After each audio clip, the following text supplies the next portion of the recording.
Hello and welcome to the BNB show. My name is, of course, Brandon Kane, and this guy right over here to my left, that would be Seahawks. Brendan Nelson back in the house here at the Hawks Nest. How are you doing, Brendan?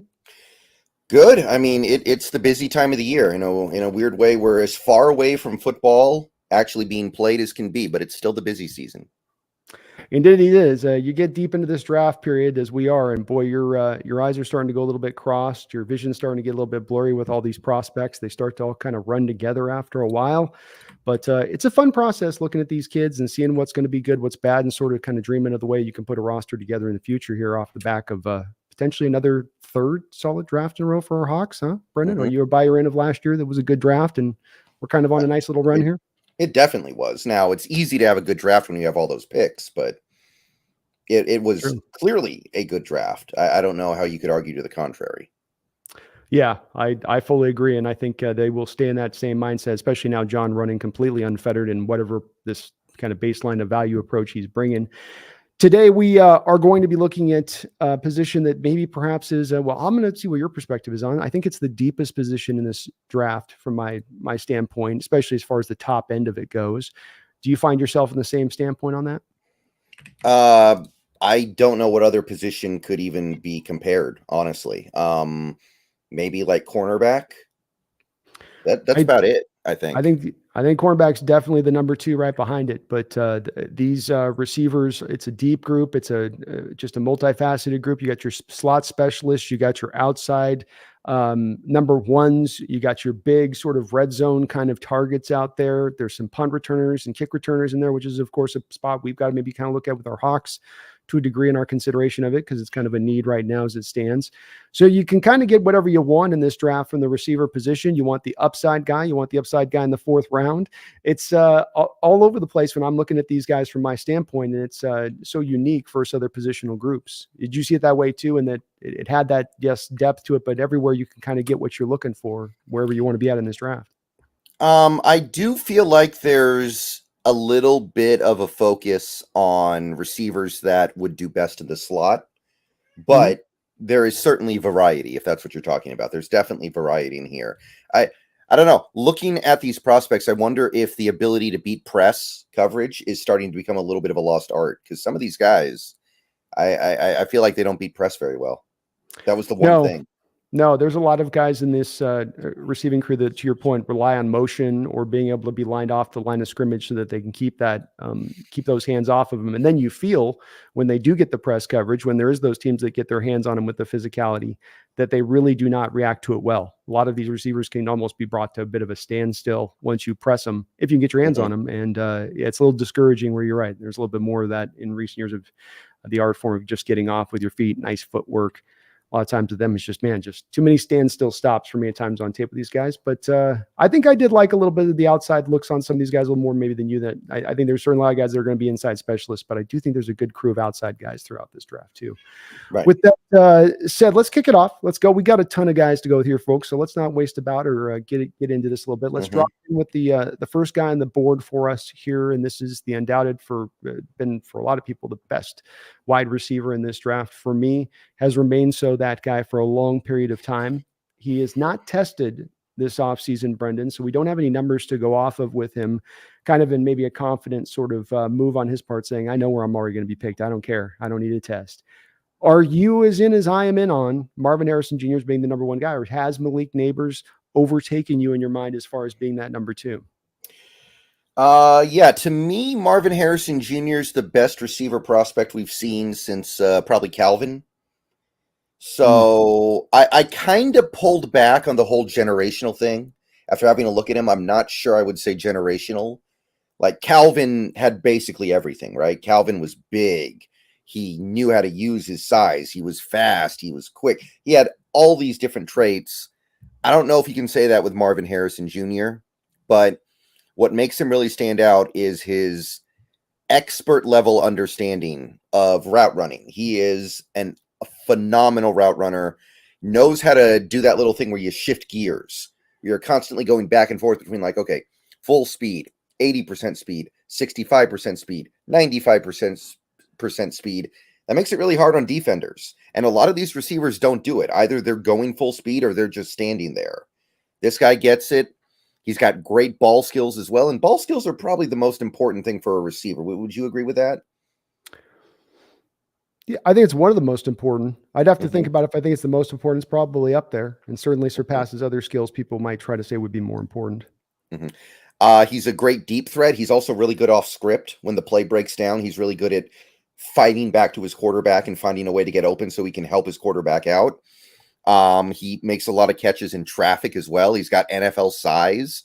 2 years of elite production for Ohio State as well. So touchdown machine, by the way, 28 receiving touchdowns in the last 2 years.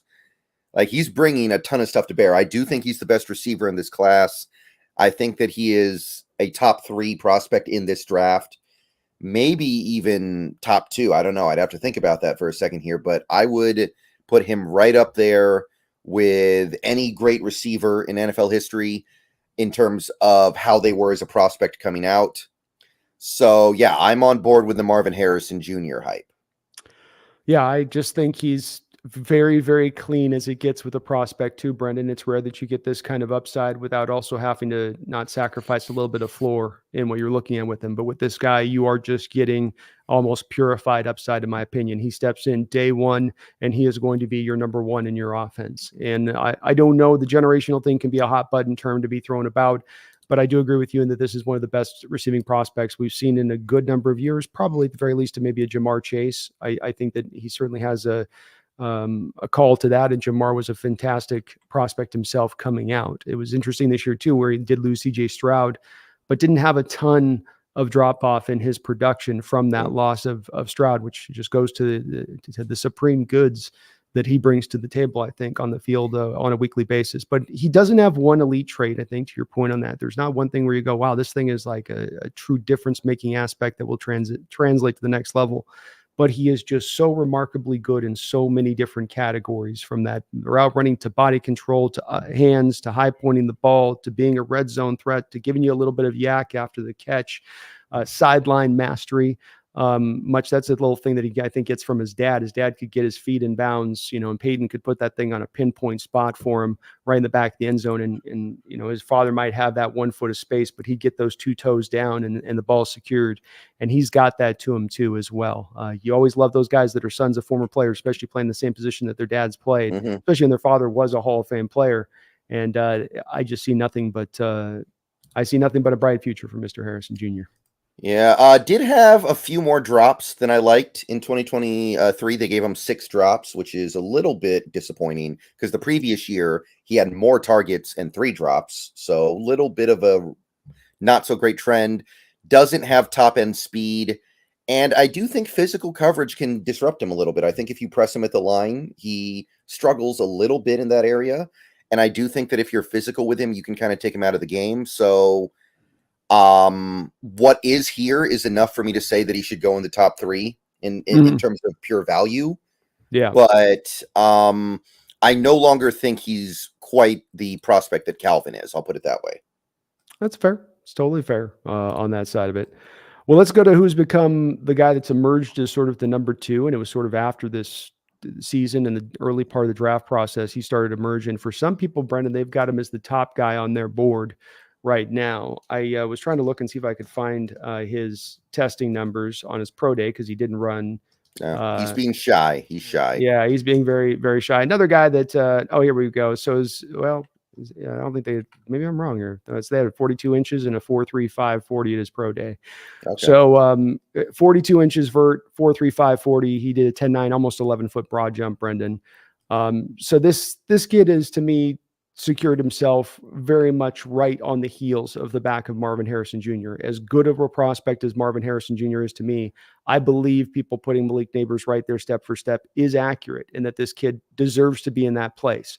My comp for him is an A.J. Brown. I see him as very much close to that kind of player, maybe even a little bit of a faster A.J. Brown, because A.J. was more of a 4.4 guy. If this guy's running 4.35, though, if he was on probably that speed timed combine stuff, it might be more 4.4-ish. Yeah. But another guy sounds a little bigger too, right? No, 6 foot.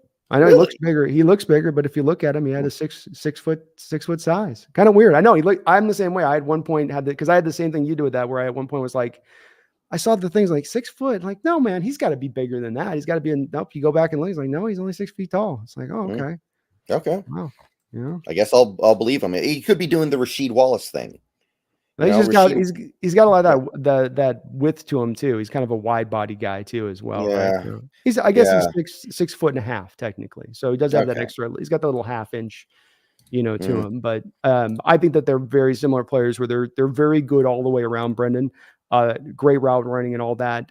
Can take the top off the defense kind of at will. Great route running. They ran a little bit of LSU didn't run a lot of different route tree stuff. It was kind of simplified with that. Highest graded receiver by PFF last year.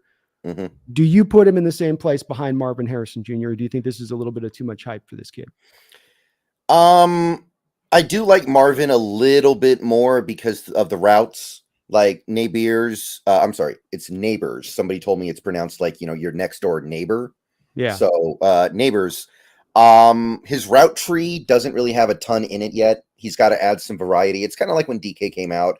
And you know what? I'm sure he'll do it. I'm sure he will, but he hasn't yet. Sometimes I feel like he doesn't fight for the ball in the air the way he should. Like he'll get the deep ball his way, he'll get open, and he doesn't fight the way I would like.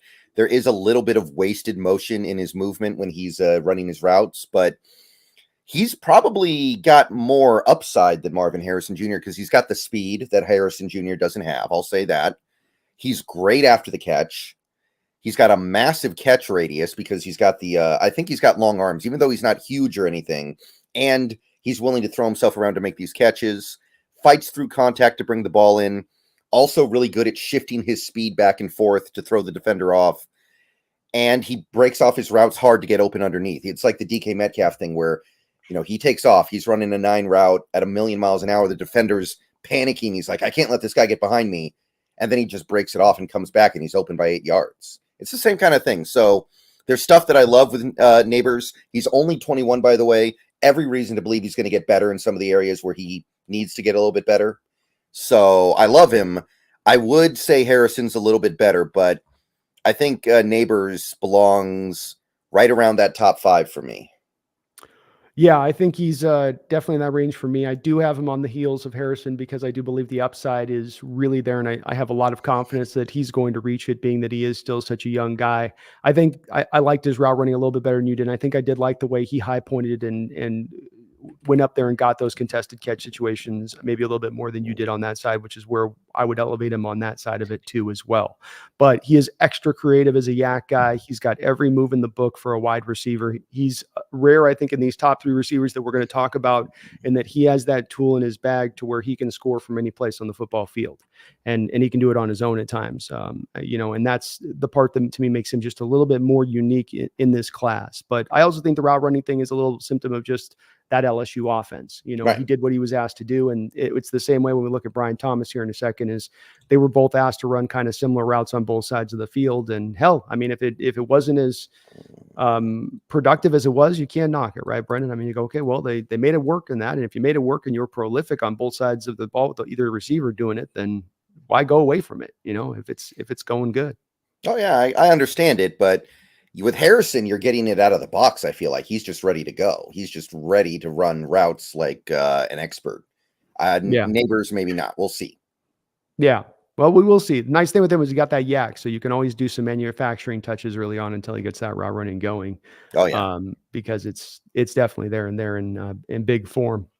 Well, none of these two guys that our Seahawks really have much of a chance on. They are going to be gone, like Brendan said, a top 5, top 6, top 7, maybe at the most with Nabers. So these two guys are off the board. They're interesting to take a look at. They are the real meal deal. If they were coming out in last year's draft, Brendan, who was the number 1 receiver at last year? They would be the number 1 receiver. No, it was the run of 4. Remember, it was JSN, then Quentin Johnston, then Addison, then Zay Flowers. Like boom, boom, boom, boom. Yeah.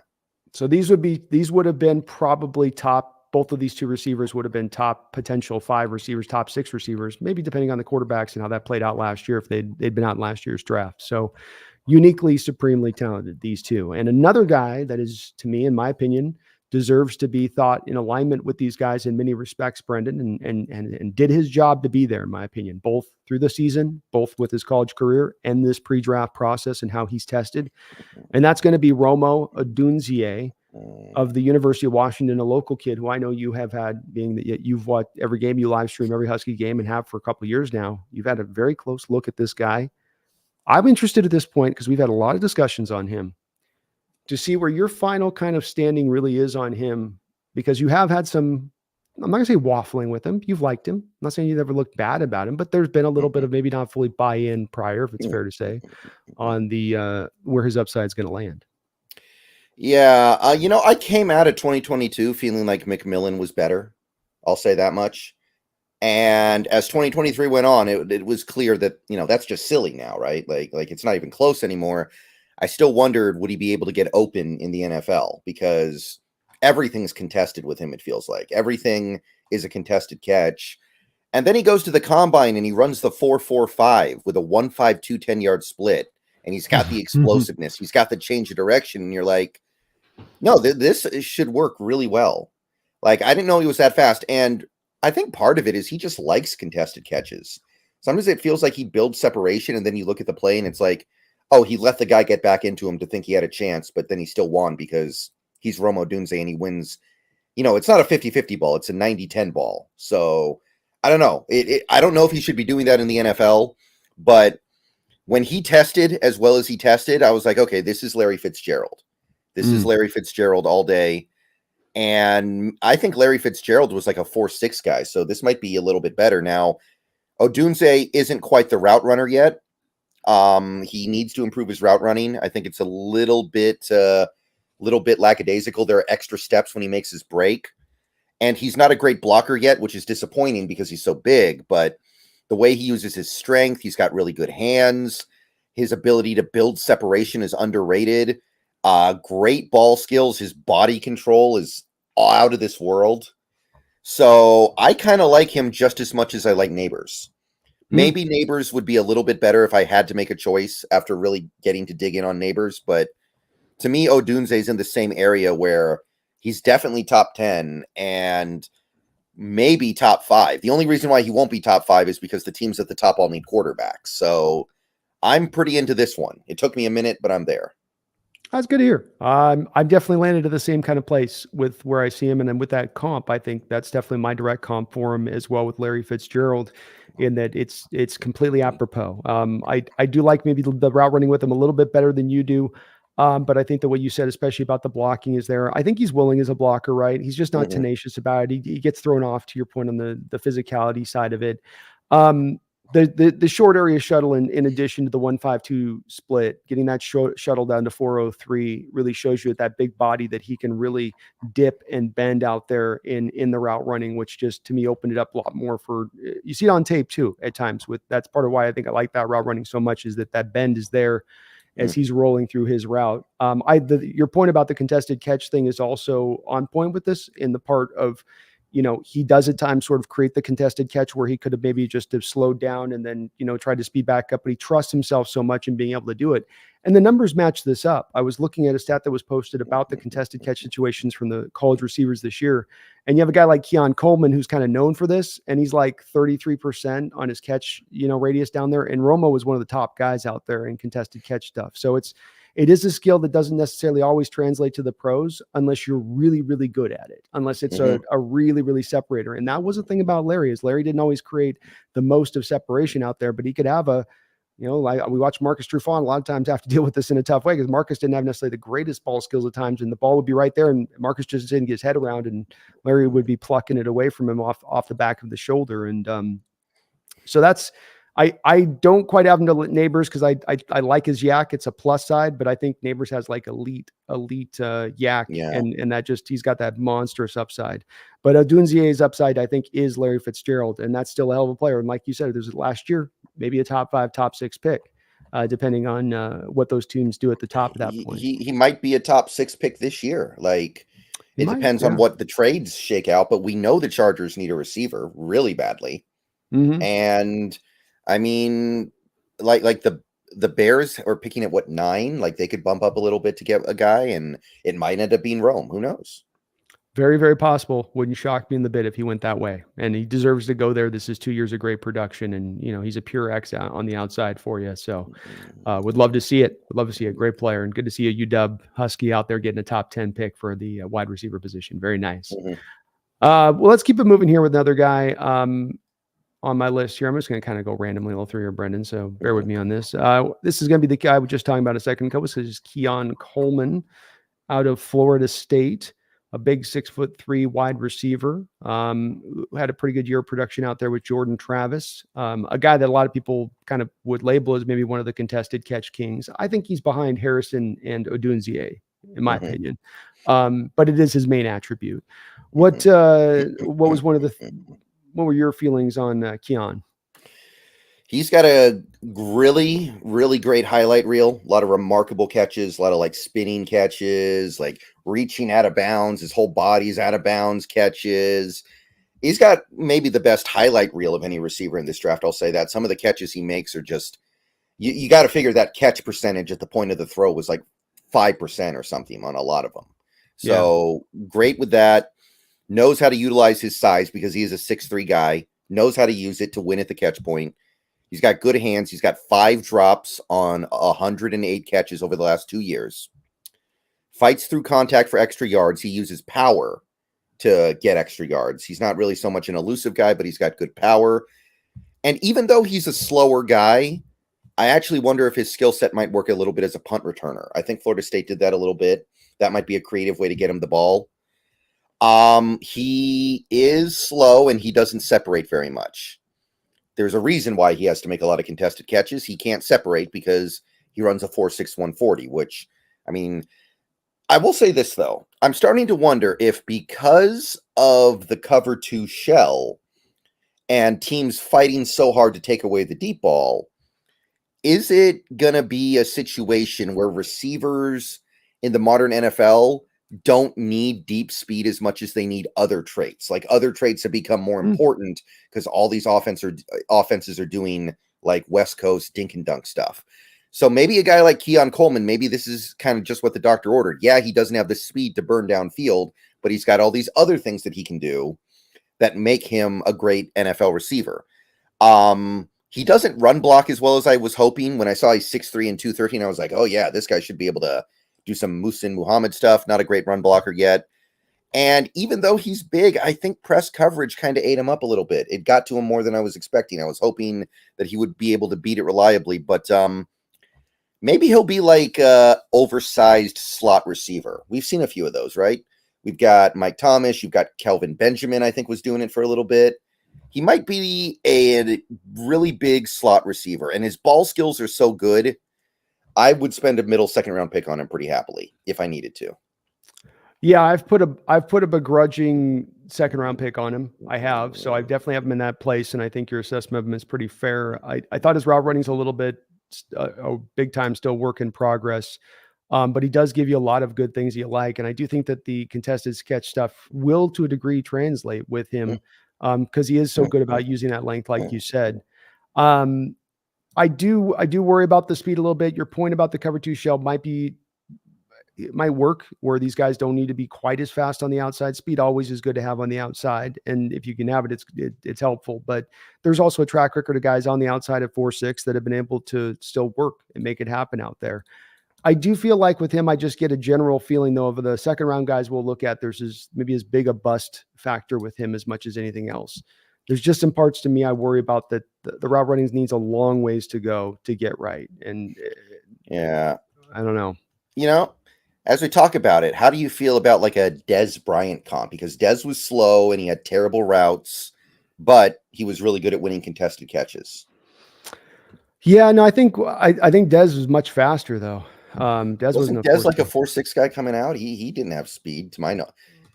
Maybe I'm just thinking about the end of his career when he was really that slow, but I feel like he was slow. 4.52. Oh, really? Okay. Yeah, which I mean, it's not lightning fast compared to Coleman, but 4.6 is definitely at a point where the 4.5 is where you want him ideally 4.4. 4.5 is like, okay, you're right on that line. And then 4.6, you're like, okay, you're legit.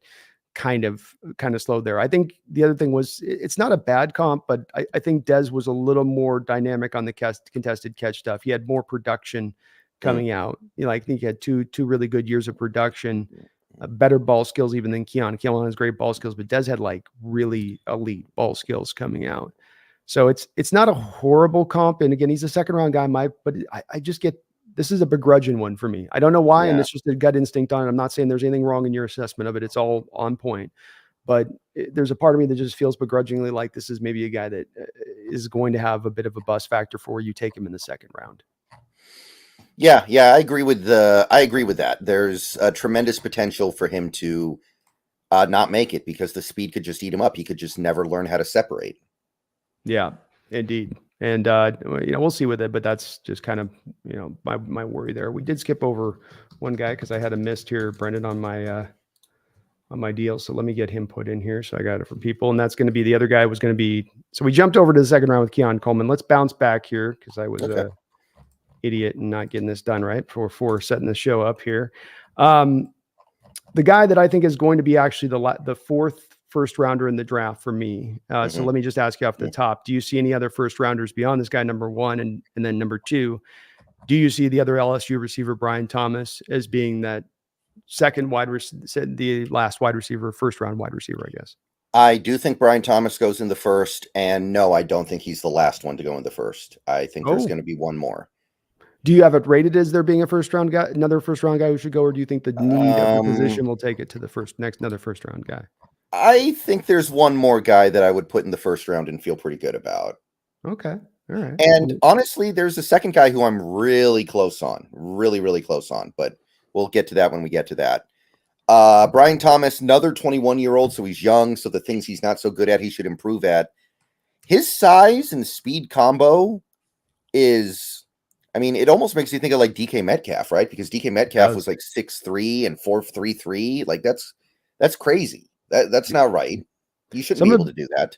Some have tried to make the comp of DK in this draft to Xavier Legette. And to me, I can see that a little bit, but to me, to Xavier 6'1", this is the guy that to me is the more apropos comp if you're looking at the DK type in this draft. Fast, acceleration, explosive. Every big board has him in the first except for the Draft Network. Only 1 year of big production, but that kind of goes for everybody on LSU, doesn't it? Because the Jaden Daniels show showed up and swept everyone away. 17 touchdowns in, I think, what was it, 13 games? Great ball tracking skills. He tracks the ball over his shoulder like Tyler Lockett. Skilled route runner. I think he's a better route runner than Nabers, even though Nabers is clearly a better player. He's got a big catch radius. He's willing to throw himself around to track down the ball. So you can throw him an off-target pass. He's going to go get it. He can play outside. He can play inside. Handles press coverage better than some of the guys who I think are above him in this draft. I think he's better at handling press than even Harrison. So love it. Does drop a little bit more than you would like in terms of, you'd want a guy this high to have elite hands. He doesn't quite have elite hands. They're not terrible though. So it's not a big deal. Not a huge yak threat the way that Nabers is. He's clearly got the athleticism to be a great route runner.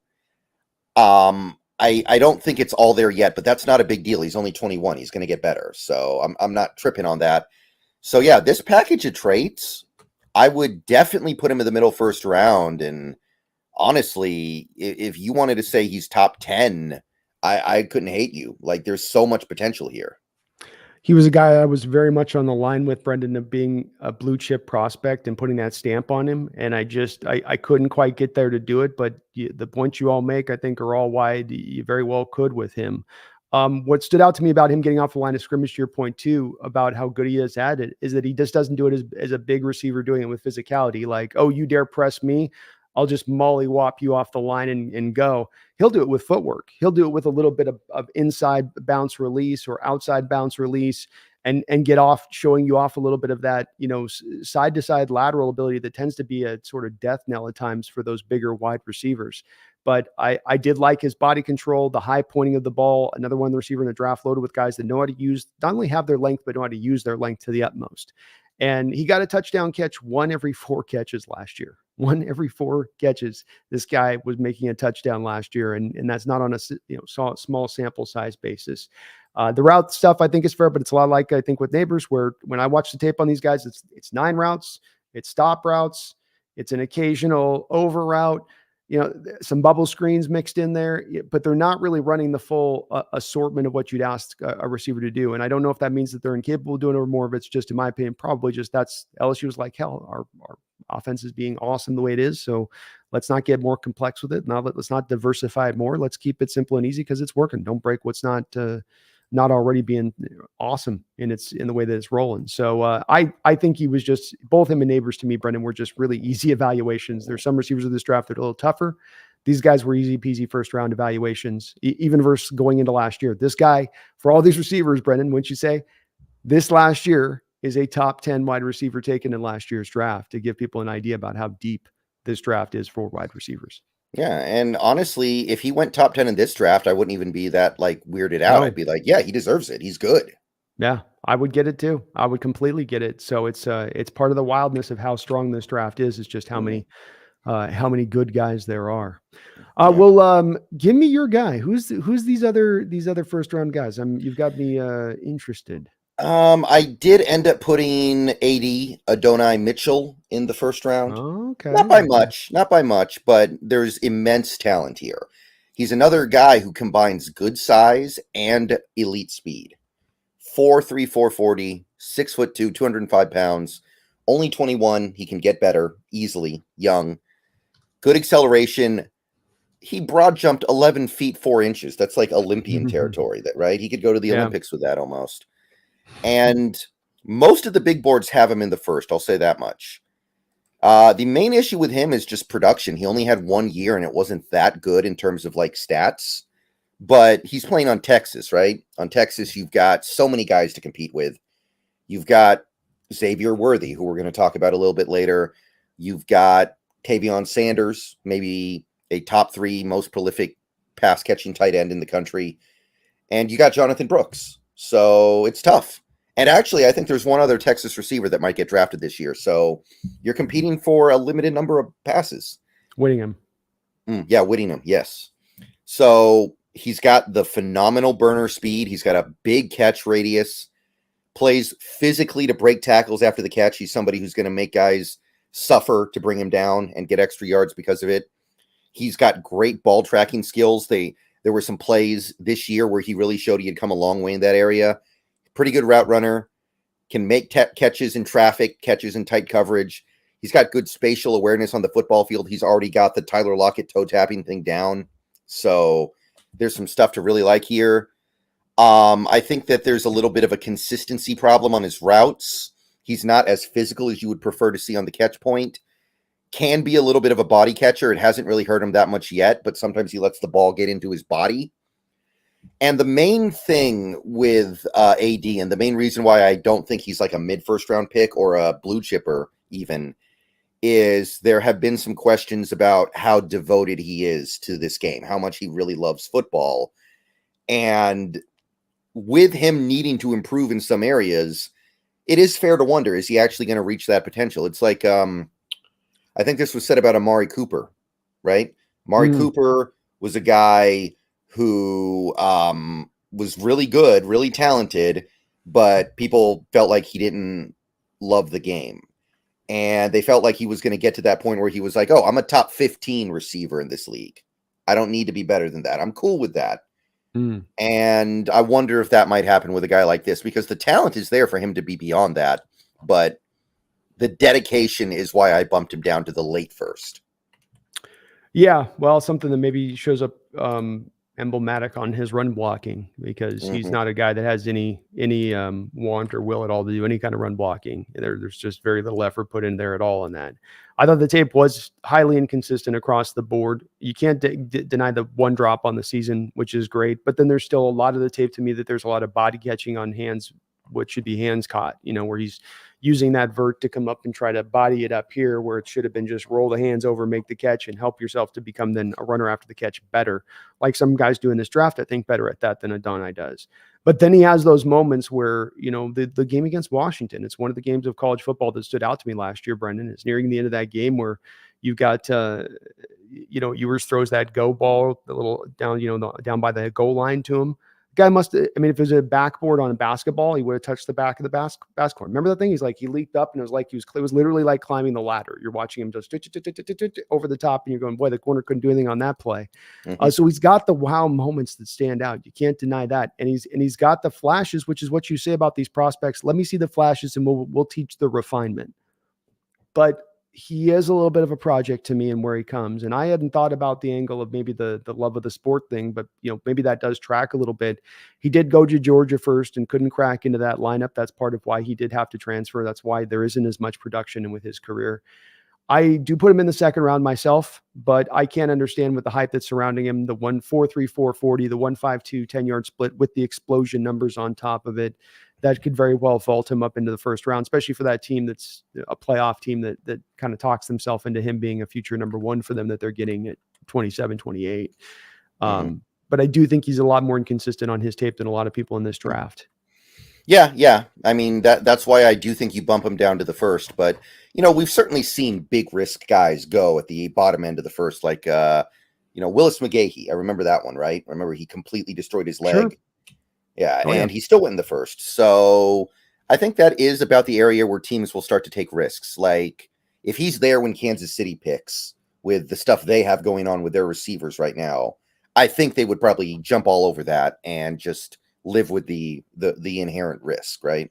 Mm-hmm. Yeah, I would agree with you on that. I think that they especially could be a little bit into that sort of reachy range for something like that, especially get a guy like that that's physically unique. And guys will drop in this draft that might normally have gone higher otherwise. So he's tantalizing. He's tantalizing with what he brings. What's the other receiver who you think might crack into the top of the first round? Well, I do have one guy who is basically right on the cusp on the official big boards. And then there's a guy who I have on my personal big board right on the line. Which one do you want? Either one. All right, so let's start with the guy that I'm not super into. I'm a little bit wary about this one, but he's currently basically a first-round pick on most big boards. Xavier Worthy. Xavier Worthy of Texas, the other Texas guy. So you can see why that offense was so good last year. They've got a lot of firepower. Another 21-year-old, 5'11", 165 pounds. Yes, you read that right, 165 pounds. Broke the combine record for a 40 time, which is, I mean, that got people's attention, right? Like, you can't run a 4.21 without getting attention. I get it. And I wanted to love this guy. He's such a good athlete. He's such a burner. This is the kind of guy that I would have fallen all over myself for like 15 years ago. And the production's been good. He's been reasonably productive for the last 2 years for Texas. He's got acceleration. He's got explosiveness. And he's also going to be good in the open field. I think he's going to be able to do some yak stuff if you can get him the ball in the open field. He's a good athlete in terms of route running. He's a ball tracker. He's just so physically weak and can't win at the point of the catch if it's contested in any way. You breathe on him, he's done. Kind of like Adonai Mitchell, there are questions about his effort. Like, he does the Randy Moss thing where if he doesn't think he's going to get the ball, he'll just jog his route, which with this guy, you notice the difference between him jogging and him running. Like, there's a pretty big discrepancy there. Doesn't beat press because he's so small and weak. Doesn't really have that shifting gears thing where he understands, like, sometimes you just got to gear it back, gear it up, gear it back, gear it up, go back and forth. And he's got bad hands. So I wanted to love this guy, but I'm a little suspicious here. This could be another John Ross situation, right? Because John Ross could burn it up, but he didn't do anything in the NFL. So I actually put a third-round grade on Xavier Worthy, but if a team falls in love with that speed, I could see him going in the first. Yeah, I put a late second round grade on him, though there is a pull at times for me watching the tape for the issues that you just talked about, where I'm drawn back to saying maybe I need to put this guy more in the third round range of it. And I just think that the contested catch stuff, especially, how often are you going to just have pure separation to make the catch the NFL? I mean, there's going to be times where guys are close, and the breathing on it comment is funny, but it's true. He cannot take any kind of contact when the catch is coming in. That's what draws a lot of his drop passes. And it just can't be understated. I think his yak too is one of yak, Brendan, that's not your juking, twisting, turning. I'm going to set you up in the open field and get past you. It's that if he's got an open lane and space to sort of weave back and forth along the field to use his speed like you would in Madden, if you had the super fast guy as a ball carrier versus the rest of the defenders, he can do that. And that does give him some yak, but he's not a pure yak guy like, like a Nabers is, and that he can bust a tackle one-on-one in the open field. The guys playing at under 170 pounds in the NFL at the wide receiver position are very, very few in NFL history. And even right now in this sport, I can't think of actually anybody that's starting outside of Devontae Smith, Tank Dell and Devontae Smith. So there are good representations of it.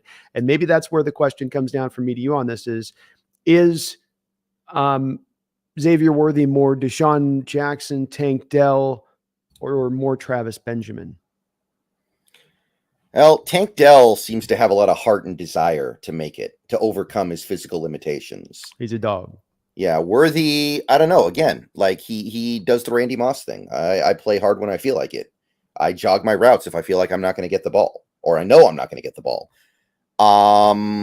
Seems like a guy who might be content just getting by with his prodigious speed. And again, I'm not going to marry myself to this philosophy yet. But is it possible that deep speed, like Xavier Worthy has, is overrated in the NFL right now because of the cover 2 shell and defenses doing everything they can to take it away? Would you rather have a guy who's good underneath, like Debo and his many, many clones? Potentially so. I mean, that's where theoretically the game is drifting towards in general, I would say.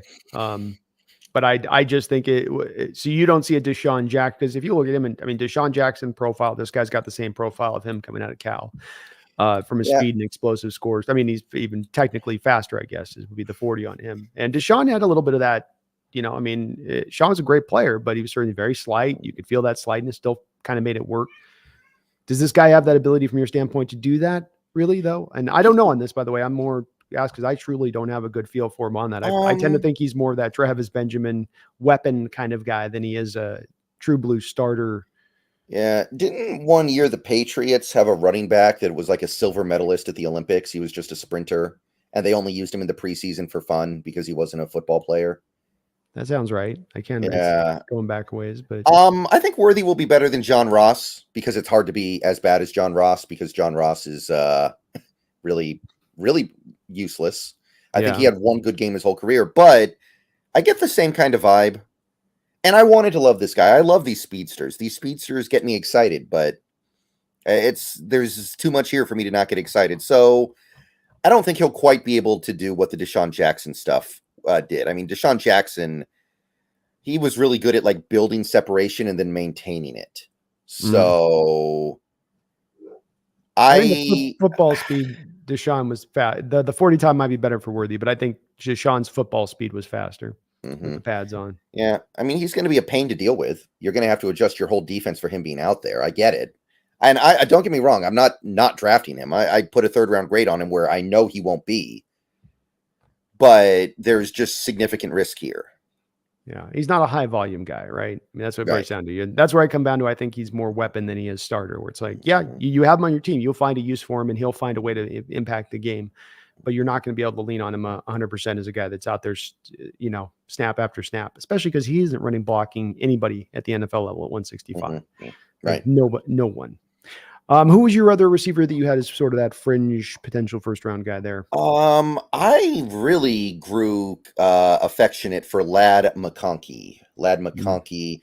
Best name in this draft, maybe. Really, really unique name. You type his name in on the mock draftable website and he's the only guy that comes up because I guess there's never been another football player named Lad with 2 D's. I would think not. 22 years old out of Georgia. So he's accustomed to winning.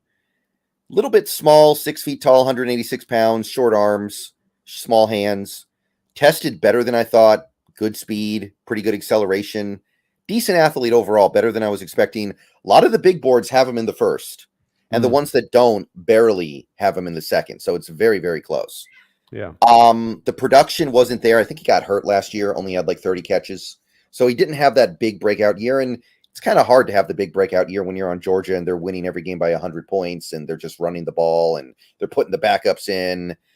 But he is a phenomenal route runner. Like, he's right up there with Marvin Harrison Jr. in the ability to run routes. Great hands. Had like, excuse me, 2 drops last year. Understands zone coverage, knows how to find the hole in the zone and sit down in the zone hole. Excellent after the catch as well. He might be a good punt returner in the NFL. He might be able to do that stuff for you. Underrated speed, and that really forces defenders to play him honestly when he's doing his stuff underneath. The injuries are a concern. A lot of his drops that he does have come on potential big plays, so he's leaving some meat on the bone. I will admit that. Doesn't play through contact all that well, doesn't play through press that well, doesn't win contested catches a lot. But I don't know, he kind of made me think of like poor man's Marvin Harrison Jr. He's got the route running wizardry, and he's got some after the catch skills. He's got really high football IQ. It's just physically, it's a little bit of a question mark, but I put this guy really early in the second and really, really close to the first. Top of the second round for me as well with Ladd. Purified route runner, Brendan, in my opinion, in this draft. And that's where he will generate separation in his route running at the NFL, which means the contested catch isn't as much of a problem. It's a problem when it's a Keon Coleman that's not going to generate much separation. And if he doesn't have a good rate, if that's where you get worried about it, I think a little bit. Would you buy into a comp? I mean, it's a bit lazy because it's one white guy to another guy, white guy comp, but the Cooper Kupp to Ladd McConkey comp. Is there anything to that, do you think? Yeah, I saw someone do Joe Juravicious, but I think he might have been just kind of like joking around. Yeah, because Joe yeah, isn't Cooper Kupp a little bit on the bigger side as well compared to Ladd? 6'2", so he's got maybe 2 inches on him and maybe a little more arm length there. But then Ladd's a little faster, so it's maybe not the best of comps. Just their route running and their way they get in and out of their routes, in and out of their breaks. Yeah. It just something of it felt similar to me in that it's very sudden. It's very hard to read. As a defender, you just can't figure out where he's going to go, Brendan. And he does a good job with the late hands as a receiver, where, those corners are sometimes looking for the eyes to get big, or they're looking for the hands to come up. And he'll just keep that stuff, where it's just the hands come up all of a sudden to catch it right at the last second. A really good feel for being able to do that. Yeah. And he gives you a little yak too. Yeah, I like his yak skills a lot. And traditionally, I haven't been super into these kinds of players. I have not been a huge fan of the route running artists with limited physical talent, but I'm starting to like these guys more because I think it fits the modern NFL more. I used to be all about the deep speed, all about the burners, all about the guys who could just outrun you, but I'm starting to think that matters less and less as we go forward in the modern NFL. Are you buying that he's going to be able to play on the outside at 30 and 1/4 inch arms? Being there's so few guys that can play on the outside with under 32. Yeah, I'm not so sure I'm buying that. Admittedly, he might be a big, well, not big slot, but a slightly bigger than average slot. Yeah, I do think that may be the place where he settles into as more of just a slot guy that occasionally gives you some outside reps, because that arm length with the words where he's on the contested catch stuff comes into play on that, I think, a little bit, because you just can't elongate his catch radius like some receivers can when that ball is coming in. So he's got to have that separation basically to do it, which he will create out of the slot. He's absolutely unguardable on stop routes, Brendan. I mean, you can't. He's a guy that I think just quietly gets in the league as like a slot, sometimes outside guy. Turns out it's a bunch of 1,000-yard seasons for 4 or 5 years at least. Just really competent player. I can dig it. All right, let's go to the next guy. And this is a guy that I want to talk about with you because this is one of my guys in the draft. I mean, you got your guys, right? You got your guys that second, first, third, fourth, fifth, sixth, seventh round. Doesn't matter where you have your certain guys in certain spots you just like. This guy in the second round for me, Brendan, has become one of my guys. It's been one of my favorite receivers in the draft. And that is another guy that's moving into this area of being the part of these modern receivers you're looking for, the new design, the new model, the updated model, Brendan. And that's going to be Malachi Corley out of Western Kentucky. Yeah. I did have a good look at Corley. Very intriguing. Another guy, it's the trend right now to find the next Debo, right? Oh, yeah. And this is another guy people are trying to say might be the next Debo. It's like trying to find the next Wes Welker 10 years ago. That's right. Oh, yeah. So I could see it. I like his route running overall. He's got a lot of tricks that he uses. It's almost like a guy going one-on-one in a basketball game, just trying to shake his defender using all these dribble moves. He almost has something like that going on in his routes. He turns into a running back once he gets the ball, and he's got the weight for it. He's got the size for it. Good catch radius. High levels of production over an extended period of time. Granted, Western Kentucky, not the greatest level of competition. And he's a guy who can take a beating, and he's not going to shy away from it. He just keeps going. He's somebody who you can throw the ball to 15 times in a game, and he'll get the crap kicked out of him on those catches, but he's a high-volume target regardless. He can just keep on going and going and going. So, yeah, Corley's got some great stuff.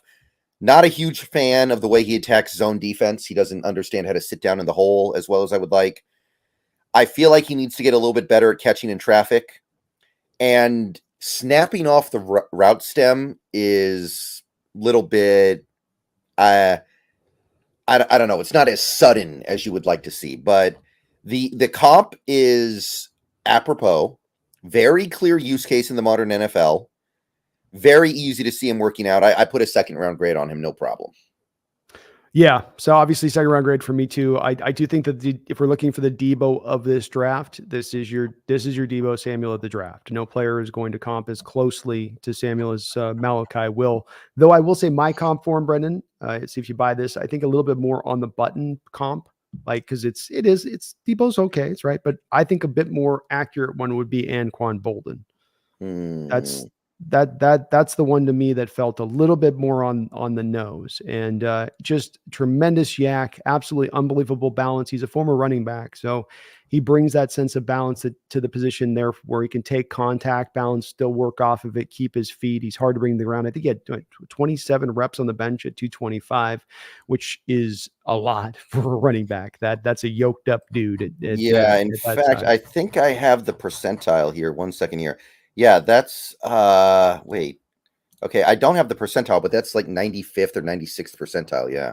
Yeah, that's upper level. And so he can high point the ball to me. I do think the points about the route running are right. I mean, he's former running back convert, so you go, okay, well, I can understand that as he is still kind of refining that. That can have some room to grow as the guy's new to the position a little bit, but he still runs at least functional routes to me. And he's a guy that's just, you throw the ball near him, he's going to catch it, and then he's going to go make something happen after he catches it.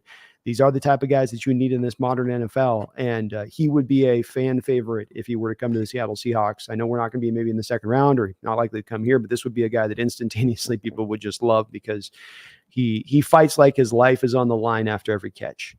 And that's a wonderful thing to see from football players. Yeah. He has a clear use case in the modern NFL. He's been built for this modern era. Catches things underneath, makes things happen with the ball in his hands. Love it. Exactly. Modern age player. So you want your Debo? Here's your Debo. Next guy I've got up on my list. I don't know if this is your next guy on kind of your pecking order, but a guy that is another guy I hear a lot about from my chat at times. A lot of people really love this kid, and that was Spencer Rattler's main target out there at South Carolina this past year, and that's Xavier Legette. Yeah. Let's see here. Got good size. Tested really well, better than expected, I would say. Sub 4.4 for him is beyond my expectations. Jumped well. Also, he's explosive. A couple of the big boards actually put him in the 1st round. Yeah. Those who like him really like him, Brendan. Oh yeah, absolutely.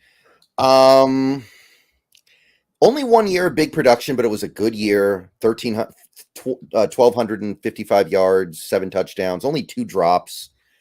So he's bigger and stronger than most of the guys he goes up against, and he knows how to use it. He knows how to use that to his advantage really well. He's a good blocker on run plays, great hands, brings in everything, fights through contact and still comes up with the ball, not afraid of contact. Big catch radius. If you put it in his general vicinity, he's making a play on it. Really good at using his leaping ability to high point the ball. Surprising amounts of speed, which is going to force defenses to at least play him honestly, right? So there's a lot of stuff to love with Xavier Legette. Route running isn't all there yet, I don't think. Needs to improve his route running. And the way he's built and looking at his agility, he may not have the ability to have great route running. But I want to stress, you can be a great receiver without being a great route runner, which sounds counterintuitive to some people, but like T.O. was a terrible route runner, and he's one of the greatest receivers ever. So you don't have to be a great route runner. So understand that it's just part of the puzzle here, and there are ways around that shortcoming.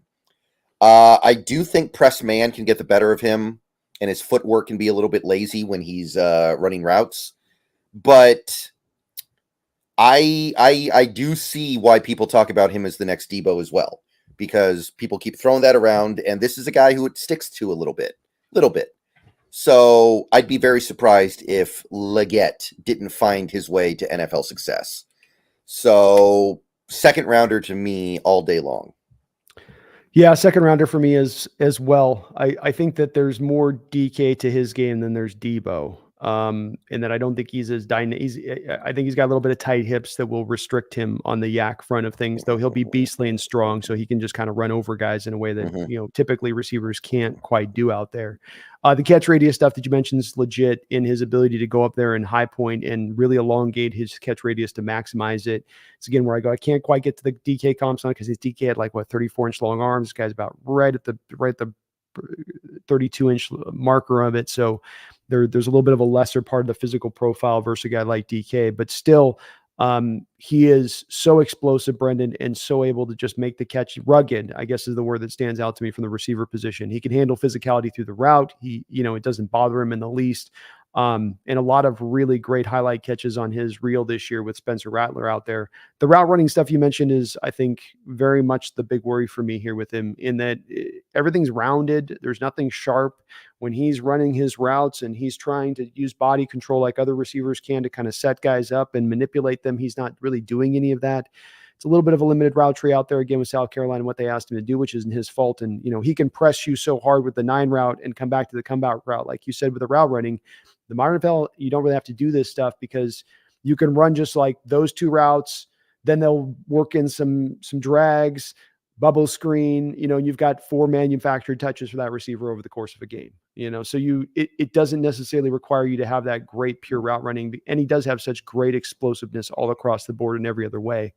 I think he finds a role at the least at the NFL level with this skill set, but he's going to have to get better at his route running and that leads me to believe that this might take you a little bit of time to get him. You take him in the second round, but you're not getting the immediate returns. Is that fair? That this is maybe a bit of got to wait about a year to get it fully clipped and rolling. Yeah, I could see that. And I guess that's okay. I don't think he'll ever be a great route runner because his physical profile doesn't really suit it in terms of the agility.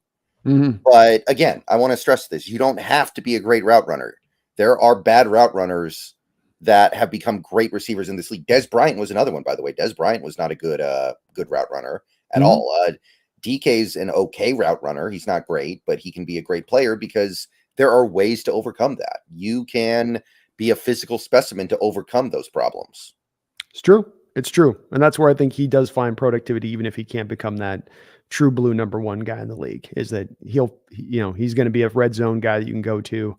And even if he's run those couple routes as a corner, you're going to be legit worried because you're going to go, hey, I got to stay on top of you and not only make sure that I've got that stacked you up on top, but make sure I'm in the position to make a play on that ball. Because if I even let you have a little bit of an inch towards getting to that ball, you're going to go and rip it away from me.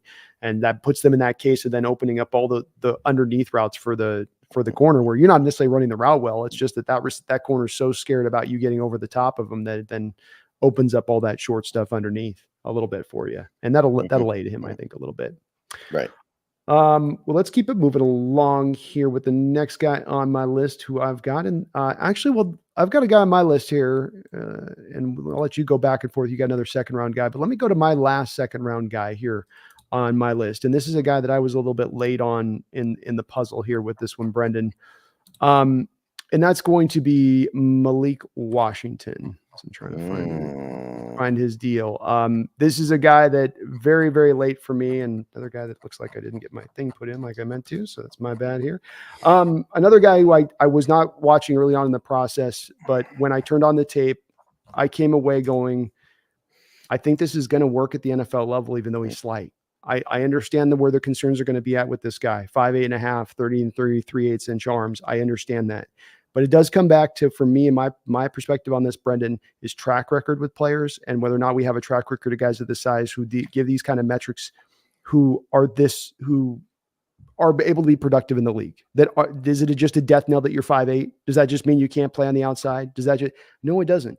And the guys that I go to comping to a guy like Malik Washington that stand out to me are Steve Smith is the one that'd be the lazy one.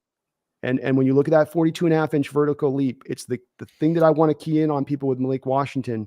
It's 42.5 inches, which is about 2 inches off Michael Jordan as far as the vertical leap goes. And that really helps him on contested catch situations to get up on balls where 5'8", a normal guy, couldn't. But he's an explosive leaper. That's the Steve Smith comp to it, is that he gets up to that point. He's the Zion, the Zion kind of leaping ability where not only I get high, but I get high very quickly to that point. Surprising sort of the corner. The corner's going to jump, and all of a sudden, bing, he's springing past the corner to go up and get it. And the 10-6 broad shows you that it's legitimate there with that explosiveness. Excellent yak guy, third highest rated receiver by PFF last season in college football. I thought he gives you very good route running, and he gives you punt kick returning ability as well on top of it, which is becoming maybe something that's going to be a little bit more necessary as we go forward. But I saw him as kind of Elijah Moore, but with more yak, a guy taken in the second round a couple of years ago. And I think he's going to be an NFL player. I think he's going to find a way to be very productive in this sport. I don't know if it's to play outside or inside, but even a Brandon Cooks comp to me feels very right when I look at a Malik Washington. Yeah, he turns into a bowling ball when he gets the ball, doesn't he? He finds a way to run with power, even though he's small. I mean, he's stout, right? Like 5'8.5", but 191 pounds. A lot of the guys who are like 5'8" are like 165. Yeah. Yeah, it's true. He's yoked. He's got that in low center of gravity, which that's why I think it translates. It's not one of those light guys. He's not 165 like he's going to get thrown to the ground. He can run with a little bit of that force. Right. And production's been crazy. Over the last 2 years, 175 catches, only 4 drops. So he's got great hands. And his hands are actually big. He's small, but his hands are a decent size. Big catch radius. Makes plays through contact, great feel for beating zone defense. So a lot of stuff to like with Malik Washington. I like him too. I couldn't quite get to second round, but I didn't get far away either. I think he's like an early third round guy for me. He's going to have to diversify his route tree a little bit in the NFL. Right now, he was at Virginia. He's running mostly simplified routes. Press coverage will be a problem, I think, which it can't be helped. He's small. And the technical aspects of route running are a little bit rough at times, but I think he's really fun, and I think he's going to find a way to make this work. I think he's going to be a good NFL player. I said like early third. I can't quite get to the second round, but when I put together my big board, maybe I will. Maybe I won't be able to find 64 players I like more. Yeah, he just jumped out. It was something about what I saw with that skill set where those guys haven't been many that have come through at that size that can play like that, Brendan, but there's few that kind of bring that ability and physical ability with what he's got at that size too on the other side of that. I think he's a slot. I don't think he'll be as much to the outside. He offers you maybe a little bit of outside ability occasionally, but even out of the slot, he becomes devastating. And then the slot, you're getting free releases, so that press coverage stuff doesn't become as much a problem anymore. And you're setting him free and on, just let him go rip it up the field every time. And he's going to go hunt. So I love him a lot. And again, it gives you a little bit of, I think, in special teams, some value there as well as a guy that should be a really good punt returner and maybe even slide in and being a kick returner for you long term. We'll see on kind of that. Which other second round receivers did you have on your board? Well, let's see here. Second round. I did have Roman Wilson in my second. I was a little bit not so great. I didn't feel great about it, but he tested well. His numbers are obviously depressed because he plays for Michigan. And I like his ability to fight through traffic to make catches. He's got great hands. Only had 1 drop last year on 48 catches. Uses speed to generate big yards after the catch. He's a good athlete. Builds up to good speed with suddenness. He's got good acceleration as well. Needs to work a little bit on route running. Needs to work on his ability to beat press because he does have the short arms. Needs to add some gears to the speed at which he runs. And he doesn't read zone defense the way you would like. But once you peel back everything, like you separate him from the very, very run-happy Michigan offense, I do think that he's a very appealing prospect who will find NFL success. And I would put him probably near the back end of the second round. Yeah, he's a guy I do have in the third round, at the top of the third round, so I'm not far off where you are with it. He is a slot guy only to me, and I do like him as a slot guy in the next level who finds a way to be, effective. He's absolutely he murders it on crossing routes. That guy in crossing routes is fantastic, which is Washington got killed by it, and a couple times through the year they went to Roman on those plays where JJ would put it just even around him, and he'd go up and get contested catch situations on those crossing routes. So I don't know why he's just really devastating on those routes in particular out of the slot. He's really competitive. Stands out. This kid was a kid who came out of Hawaii, Brendan, and he had to get up every morning at like 4:30 in the morning to take a flight from Maui out to another neighboring island. So he could play football at that high school, so that he could, get himself to the prospect status he was trying to ascend towards and eventually to get to Michigan. And this kid's got that as maybe as hard a worker as we will find in this draft based off of what you hear about him. And it's those hard workers that you always go, yeah, those are the guys that have the greatest chance for success at the NFL level. If it's 100% confirmed, no doubt about it, that they're those kind of guys. And so this is a guy I think you do get in the third round who gives you kind of an Amon St. Brown kind of skill set, maybe not quite as dynamic after the catch as Amon St. Brown, not quite as productive as Amon St. Brown. I don't know if he's going to be a 1,300-yard guy out of the slot necessarily, but can he be a 1,000-yard guy for you out of the slot and be effective with that? I think he can, because I liked his route running a little bit more maybe than you did at that. I thought there's some purposefulness and then suddenness to his route running that shows up. And I think he can be a guy that slides in very quickly to start for you almost day one immediately. So doesn't have outside ability, which is, to me, I dropped to the third round because he's a league average slot. It's kind of the upside. I'm going to wait till the third round to go get that. But he should be a solid league average slot at that point. Had a couple other second round guys, actually. Okay. How about Jalen Polk, another Husky, another Washington Husky? Interesting player, really took advantage of the opportunity afforded him by the Jaylen McMillan injury. He's got NFL size, 6'1", 6'2". I've seen reports of both. Didn't test great, but he is very explosive. Jumped really well. A lot of big boards actually do have him in the second round. Most of them do. The aggregate has him at 67, so he's like 3 picks away from the second round. 1,100 yards last year, 9 touchdowns, only 4 drops. It felt like more watching the games, I got to be honest, but he's got good hands. He's a hands catcher. He's got a big catch radius, really good tracking the ball, really good ball tracker. He can catch through contact. He's an explosive athlete, and he will give you plus run blocking. Now, he doesn't have great speed. His speed is very lackluster, 4.52, which is actually slightly below average in the modern NFL. There's a little bit of laziness in his route running, I feel like. I think he can be a little bit of a better route runner, kind of rounds it off a little bit. Run after the catch skills are forgettable, doesn't really have an extra gear to separate, and press coverage will eat him up. But he's got the ball skills. He's got the athleticism. I would take him with a late second rounder. I feel good enough to take him in the late second.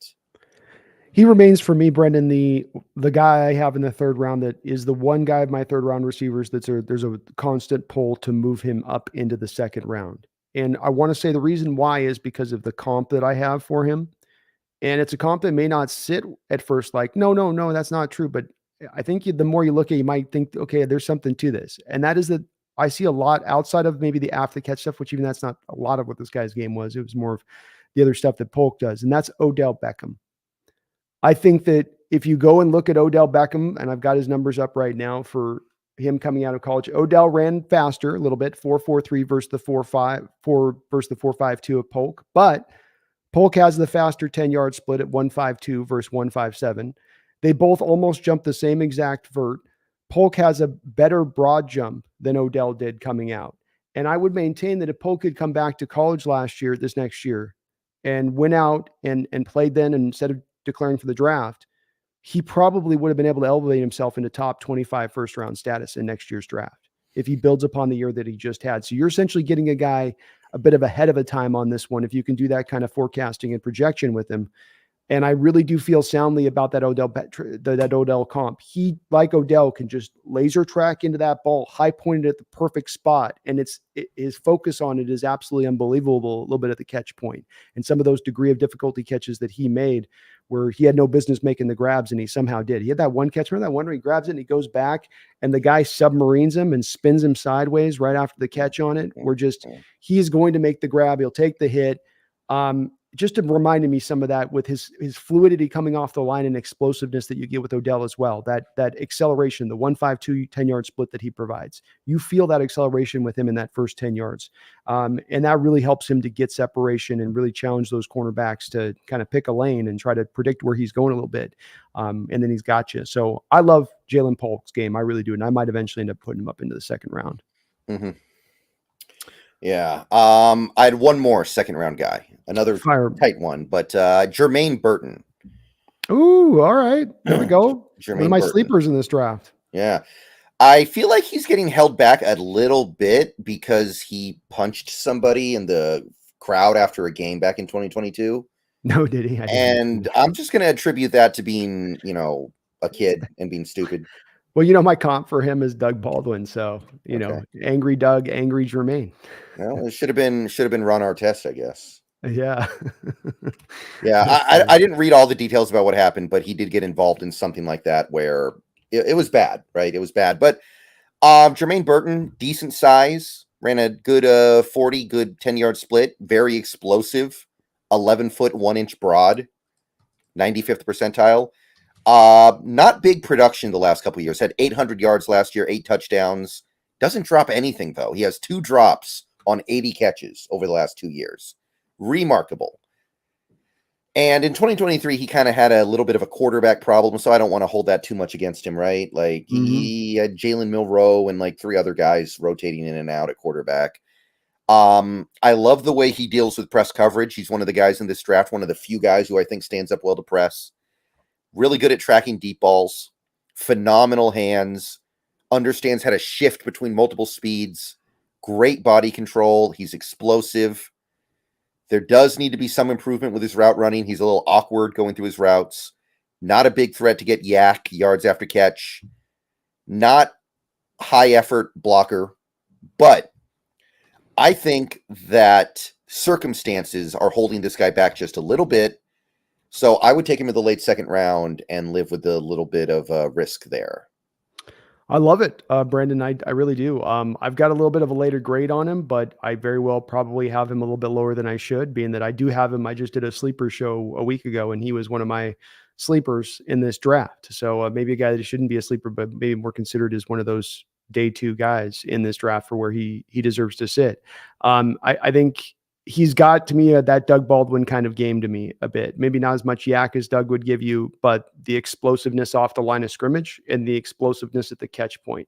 Another guy like we talked about with Malik Washington, who can explosively get up into his leap, the 11-1 broad, the 38.5-inch vert. He explosively gets up in the leap to elongate that catch radius, and then he's got great contested catch skills to go over the top and make those grabs. And you pointed out, not very many drops. He's making those grabs on very tough degree of difficulty catches. The quarterback play as well, to your point, this last year was just not good. He had 1 year there with Bryce Young, and then this past year, it's just not been, it was a little bit, they were more trying to run with the quarterback than they're throwing. And when he started throwing, it would get tough. There were some bad throws, bad decisions. But he's got an NFL skill set to me, and this guy gives you true inside-outside ability, and that he's not just a slot guy at the next level. I think he can play to the outside. He can play to the inside a little bit, so he gives you some versatility and just the competitiveness, Brendan. There's some guys that you just feel their competitiveness, and maybe that's what causes him to punch a fan, is it's like that same, but there's a bit of that drive in Jermaine that you feel and that passion with him on the field. Passionate man. And I like this, man. I like it. I like where you're at with that on the second rounder because he's a great player. Okay. I can dig it. Is that the last of your second rounders? Yes, I believe so. All right, let's go back to a Husky here as we get into the third round for me. And we're going to go with the third of the Husky receivers that will be in this draft and picked. And boy, so cool to see 3 Huskies taken potentially in 3 of the first 2 days of the draft. Jaylen McMillan of the University of Washington. What do you think? You like Jaylen last year? I checked with you on Jaylen. You might have said, no, this is a fringe first round guy. But Yeah, maybe that's the same you place. got to cool off a little bit at this point. The hands are not great. Coming off an injury-laden 2023 is not great. He has 12 drops on about 120 catches over the last 2 years, so it's not where you want it to be. But I think he's really good at finding ways to build separation in the route, even though he doesn't have very good speed. It's like 4.47. It's okay. He does that thing where he's like able to get leverage on defensive backs, and then he stacks them really well when he gets behind them. He's got big hands, not good hands yet, but they're big enough to where you look at it and go like, why aren't these hands any good? So they could get better. Good run blocker, has a lot of little tricks that he uses to shake coverage, and he maintains his separation late in the route. Some guys, they win the route, they get big separation, and then at the catch point, they give it all back, and they allow it to be contested anyway. He doesn't. But I don't feel like he accelerates all that quickly. Your life is easy in that Washington scheme, right? As your receiver, you're going to have a lot of things just schemed for you. You're going to have a lot of things just come to you easily. Doesn't really have deep ball skills, and physical cornerbacks take him out of the game. I would say third round is good. It's definitely a risk in the third round, but it's one I would be willing to take. I'm still thinking of what he did in 2022, and I'm like, maybe you can bring that back out. Well, and you got to give him a bit of room on the last season too, because he was dealing with those injuries throughout the year, and he obviously was not at his best throughout the season with those injuries. I do think he's only probably likely to be more of a slot guy at the next level. That was where he was basically exclusively used by UW, and with some of the difficulties he has with press coverage when you are physical with him in the route, I think you're going to want to eliminate that by moving him to the inside. But I think you got to lean back on that 2022 tape more than this past year and making your evaluation of him, because you want to, what is the guy when he's at 100% full speed? I don't think he's quite 1.53 on the 10-yard split. I think he's more like a 1.57 average kind of guy. Yeah. I think those things you mentioned about his knack for route running and having just some tricks in his bag are on point, where he's just got some subtle little moves he can do. He did extra little shake, or, setting up with a little bit of extra footwork to the side subtly. It's never anything like major on the movements. It's always something that seems a little unorthodox and outside of the norm, but he just finds a way to get open on it. And he's got the necessary physicality with the legs to get it done there, as far as the quickness, speed, all that stuff does go from in the slot. I do think he's probably maybe a titch better than a kind of a league average slot guy is sort of what I see. And he's got kind of I felt he had kind of a TJ Hushmanzadeh body style and kind of approach to things. I got kind of sort of taking that one back. All-time favorite Seahawk. That's right. We love TJ around here. TJ Hoosh. Did he ever get his watch back? We'll never know, because more has gone into the darkness. But yeah. So I cooled off a little bit, especially with him not having good hands. But I can remember the good times with McMillan for sure. Yeah, I mean it's when you're injured, it's hard to play at 100%. And he was trying to rush to get back on that field, especially now knowing he was trying to probably want to get to declare for the draft this year. So yeah, there's a little bit of that push. You're not 100%, but the last year's film, man, I think you were right to be as excited as you were about it and your outlook of him, because he was so good in the previous year. But I think the thing what you mentioned about the hands is on point. I thought he was okay as a blocker out of the slot myself on where I stood with him. But third round, that's about the right spot, for where he should be. Next guy I've got here on my third round list is going to be Jamari Thrash out of Louisville. I did look at Jamari Thrash. I remember there was a guy in the NFL named, I think, James Thrash. James Thrash, yeah. I remember him, so I saw that name and it made me think of him. I wonder if there's a relation. Could be with it. I don't. We can find out real quick. Because James Thrash was not good. He was one of those guys who was terrified of ever getting touched. What was his name? James Thrash? Yeah, he played for the Eagles, and I think he played for the Redskins for a little bit, if I recall correctly. But he was. I remember there was one play where he's going over the middle, and like he's about to get hit by the safety as the ball's coming down, and he just goes like this before the ball gets down. Just completely says, "I'm not catching this. Please don't hit me." It does say. Well, I'm seeing not related. Okay. So, well, that's probably good for him though, because James Thrash was not good. So. No, Thrash was he was definitely I think he's out there to be a blocker if I remember back in the day on that. So he's more of like that was his kind of role. Right. Louisville. So let's see here. What did I have? Pretty good testing. Testing was okay. A couple big boards actually have him in the third as well. Good production the last 2 years, like 2,000 yards combined over the last 2 years, 1,220 catches, 12 drops. Good at tracking deep ball over his shoulder. Should be able to play outside and inside, I think. Good route runner, naturally speaking. Can shift speeds to throw off defenders, and he's really good off script. When the play breaks down, he's trying to save his quarterback. He's trying to help out. But he's physically weak, gets beaten at the catch point, not going to make plays on a lot of off-target throws, a lot of drops, ball skills are forgettable. So I like his football IQ. I like his route running. But I didn't quite get to the third round with him. I ended up landing with him in the fourth round. Yeah, I think he's the guy that I know he tested out at 4.46. I think his play speed's faster than that. I think his 10-yard split's faster than that. I really like how he sinks his hips off the line of scrimmage and really sells those go routes, whether he's going on a 9 route or not. He'll sell it for the cornerback by how aggressively he's looking like he's about to go run it. Did like his ability to just always find separation. It felt like time and time again on whatever route he's running. I felt like he had a pretty good refined route tree that he ran out there with Louisville. I get sort of a T.Y. Hilton vibe off of him. I do think he can play inside and outside Brennan, but I do think he's more of a Z receiver than he is an X to the other side because of the issues with being pressed. I think if you put him on the outside as a Z, then you can mitigate a little bit of that and he can be effective out there in kind of that role. But I thought a lot of his game just works off being able to sell that go route and be able to then operate the other routes off of that. And I thought he was fairly solid with his hands.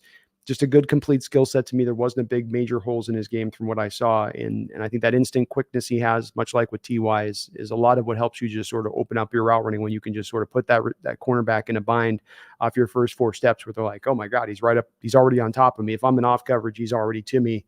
And he's kind of forcing the corner to react to him rather than the corner react. You react now, I'll force you at the time to react when I want you to, and then I'm going to operate off that reaction. So there's just a natural, nice feel with Jamari that I liked that stood out to me. Yeah, I didn't love it, but I liked it well enough to say 4th round feels right. Well, it's very, very close to the third on that. Mm-hmm. Let's keep it rolling along through my third round here. I have Jacob Cowling in the third round out of Arizona, and another very small, mighty mite of a receiver. Yeah, I had him as well.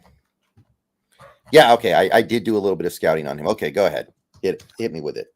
So we got Cowling, 5'8", 168, little smaller arms, but he ran the 4.38 40, 1.54, 10-yard split, 36-inch vert.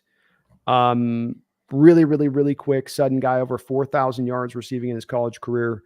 Acceleration and speed at the forefront. Stop and start is also very nice. Just get him the ball in space and let him work.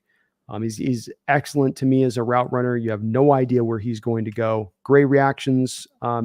Help out his catch radius. He can get to low throws, get to high throws. He's not quite as good on the high point throws as he can get down to the low stuff. I think he's a slot that can take the top of the defense off, Brendan, which makes him unique. Not just a slot that's going to get open on the route running, but he can actually, with his speed, truly burn you up over the top on some of those skinny posts or just run him right up the seam. My comp for him was Josh Downs from last year's draft out of Oklahoma. Mm-hmm. I saw him as a guy that I think went in the second round. It's part of what I've got him in the third round here is just looking at that kind of skill set in the past. That's where that kind of guy's gone. What's your thoughts on Jacob? Yeah, I wasn't super into this one. He's definitely a slot-only guy, like you said, which is fine if you're using slot enough, but he drops a lot of passes. He's got 13 drops over the last 2 years. Not a terrible drop rate because he has so many catches, but a lot of drops. No contested catches. Contested catches, forget about it. Doesn't really have a catch radius. Like, if the throw's off target, he's not going to go get it. He's too small and his arms are too short. So limited ability to go get the off-target passes. So his ball skills are kind of I like his route running. I like his experience in production at the college level.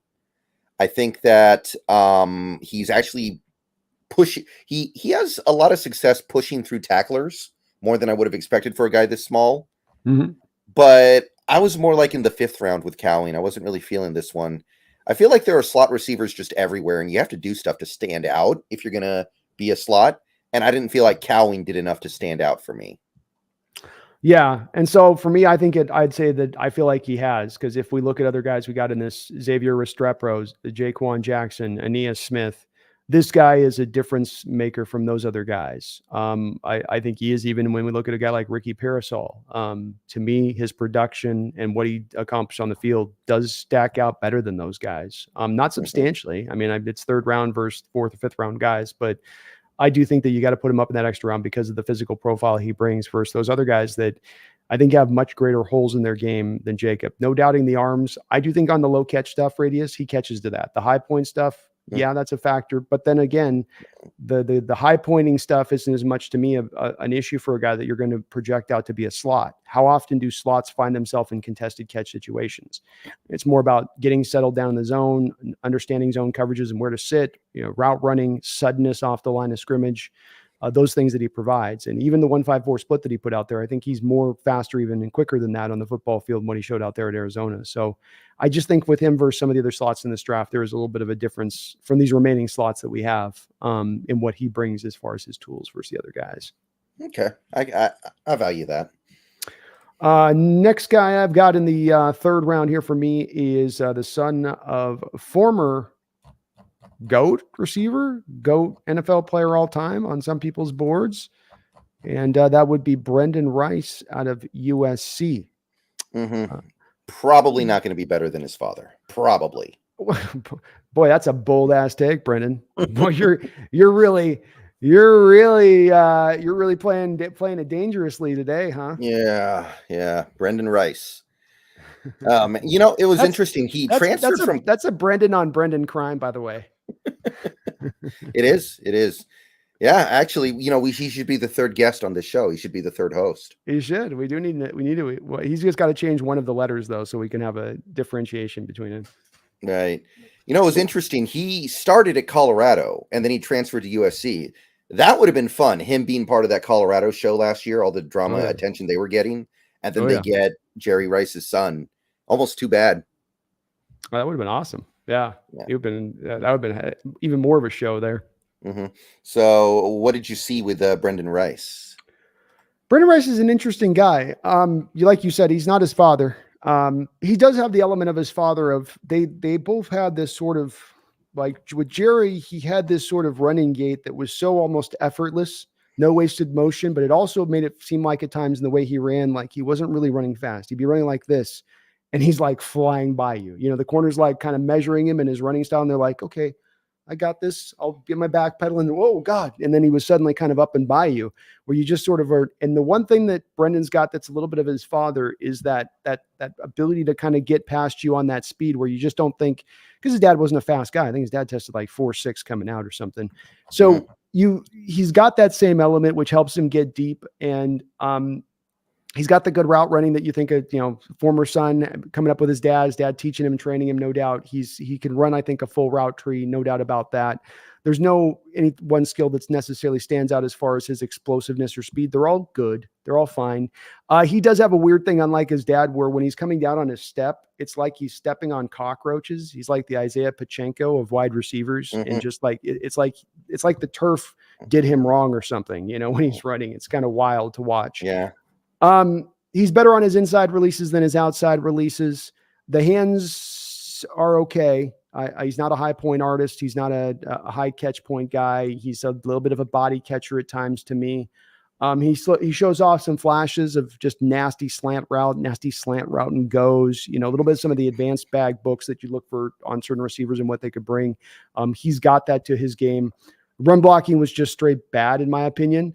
And I think the one thing that stands out to me as far as the main thing that I draw away with on Brendan is that he's so much of a good route runner coming from that background with his dad, and just he does his steps right. He's on point with it right. And he's playing with one of the more off-script quarterbacks in the entire sport last year. And I kind of feel like that didn't do him favors because he's not your, I'll break it off into my second route, right? Like he doesn't have that recognition of, okay, get in your second route and the suddenness to suddenly get in the second route that Caleb would be looking for. He's more of I'm going to get to my spot on time.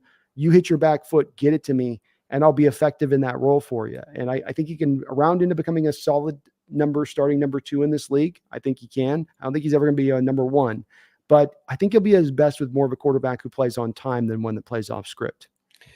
Yeah, so he's got good size. I think he might be a little bit bigger than Jerry was because he's 6'2", 208. I think Rice was a little bit smaller than that. Gives a lot of effort at the catch point. He breaks his routes off cleanly, plays with a little bit of physicality. He's got good hands, but he's not a very good athlete. He is faster than his father was. I think his dad actually ran a 4.7, which was one thing that really knocked him down. And then on the field, it didn't matter very much. Can't really beat press coverage, doesn't win through contact often enough. He's kind of one of those guys who gives good effort, but I don't think there's a ton of upside because he's not a great athlete. I do think he's a 3rd rounder, but it's close. It's very, very close for me. So I agree with the overall assessment, but I'd say 3rd round is about right. I do have him at the end of the 3rd as my is where I would put him as well. It's not easy peasy on it, but I think he's got a solid enough skill set where he'll land and find a home, and he can round it kind of. I mean, his upside sort of as a league average wide receiver. I think that's where he, maybe a titch above that, but I think that's kind of where he ends up sitting. Let's go to another one of my sleepers in this draft, and a guy I might have a little bit higher than you on this, but the last guy that is in my 3rd round, and that is going to be Luke McCaffrey. We are hitting the blue bloods hard this year. We are hitting the blue bloods hard. It's a lot of Nepo babies, man. A lot of Nepo babies. Yeah, and I'm going to just tell you right now, I'm actually in harmony with you on this one, I think. Oh, okay. I like this guy.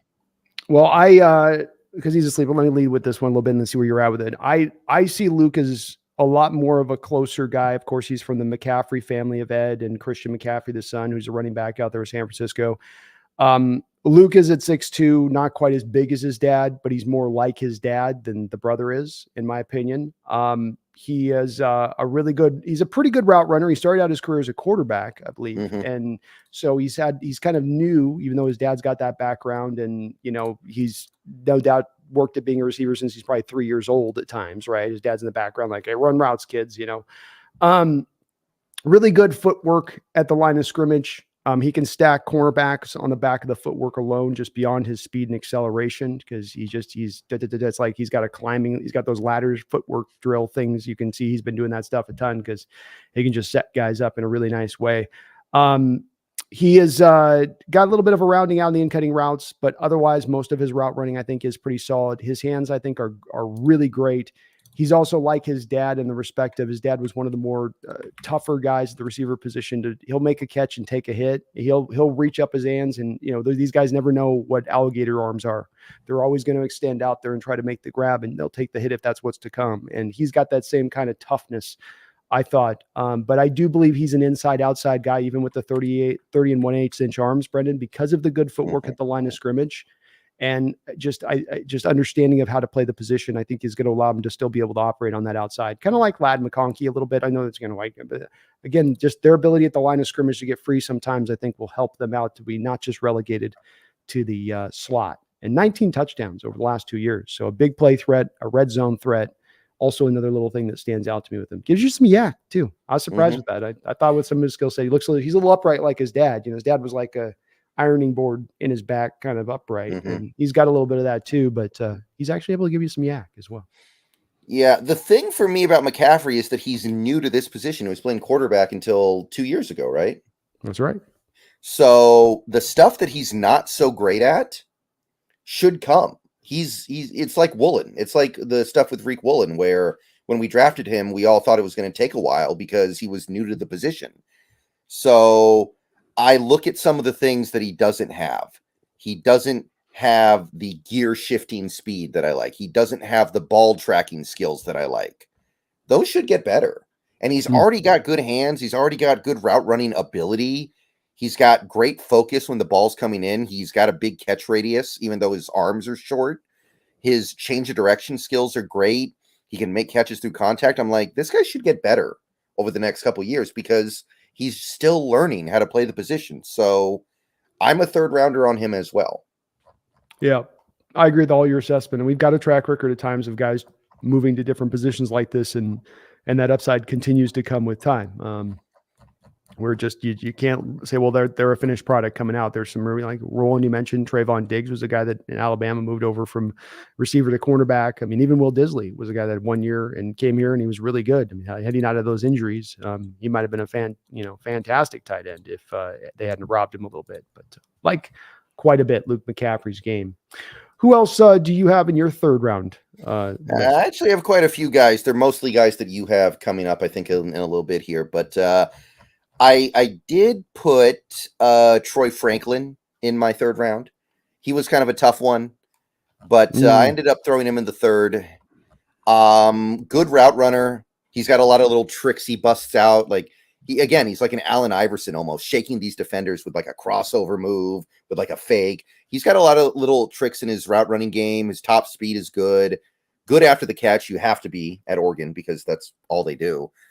He's got a good catch radius. He's got nice ball skills, builds separation really well, and he can beat press at the line. So there is some stuff that I like. He's kind of physically weak, doesn't win contested catches. Really bad hands. He had 9 drops last year. That's kind of rough. Not good hands. Physical defenders can stick to him, and there's not much he can do about it. His acceleration is awful. Takes forever for him to build up speed. And sometimes his ball tracking skills are bad. Like he doesn't find the ball in the air. So this was weird. I had a hard time with it. I just threw him in the third round. I didn't feel like he was a second rounder, but I didn't feel like dropping him out of day 2 completely. Yeah, I just am definitely, he's a fourth round guy for me, and you can't deny the production. He had 1,400 yards, 14 touchdowns. I mean, that's outstanding. It's sort of just to me kind of a thin, floppy moving athlete. Nothing is really precise in what he's doing.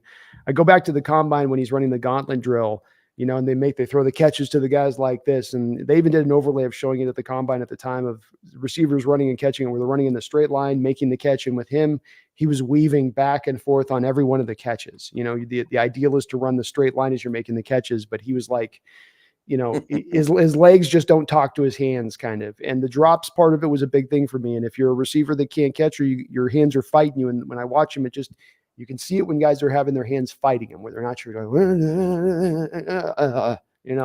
there's a little bit of that uncertainty on how to kind of track and catch those balls at times that just really stood out to me. And I think as well, he doesn't give you as much as a blocker. So I just kind of dipped him down myself to the fourth round because of that. But, he was able to stack cornerbacks so often last year. He does get created off the line of scrimmage, like you said. I mean, he was kind of a 9-route master last year and finding his way deep. I kind of look at him as a Marquez Valdez-Scantling kind of guy, a guy that will find productivity maybe in this league, but who I don't think no fan will ever be looking at going, wow, that Franklin, he's a baller. I don't know. I don't think anybody will ever get to that point of it. Yeah, he was kind of tough to evaluate. He's also got a weird body shape too. Yeah, he's unusual. Everything about him's a little bit awkward or odd. One of the two. Yeah. Who's your other third round wide receiver? I did end up throwing Ricky Pearsall into my third round, the Florida guy. Good speed, good shifting of speed throughout the route to make sure.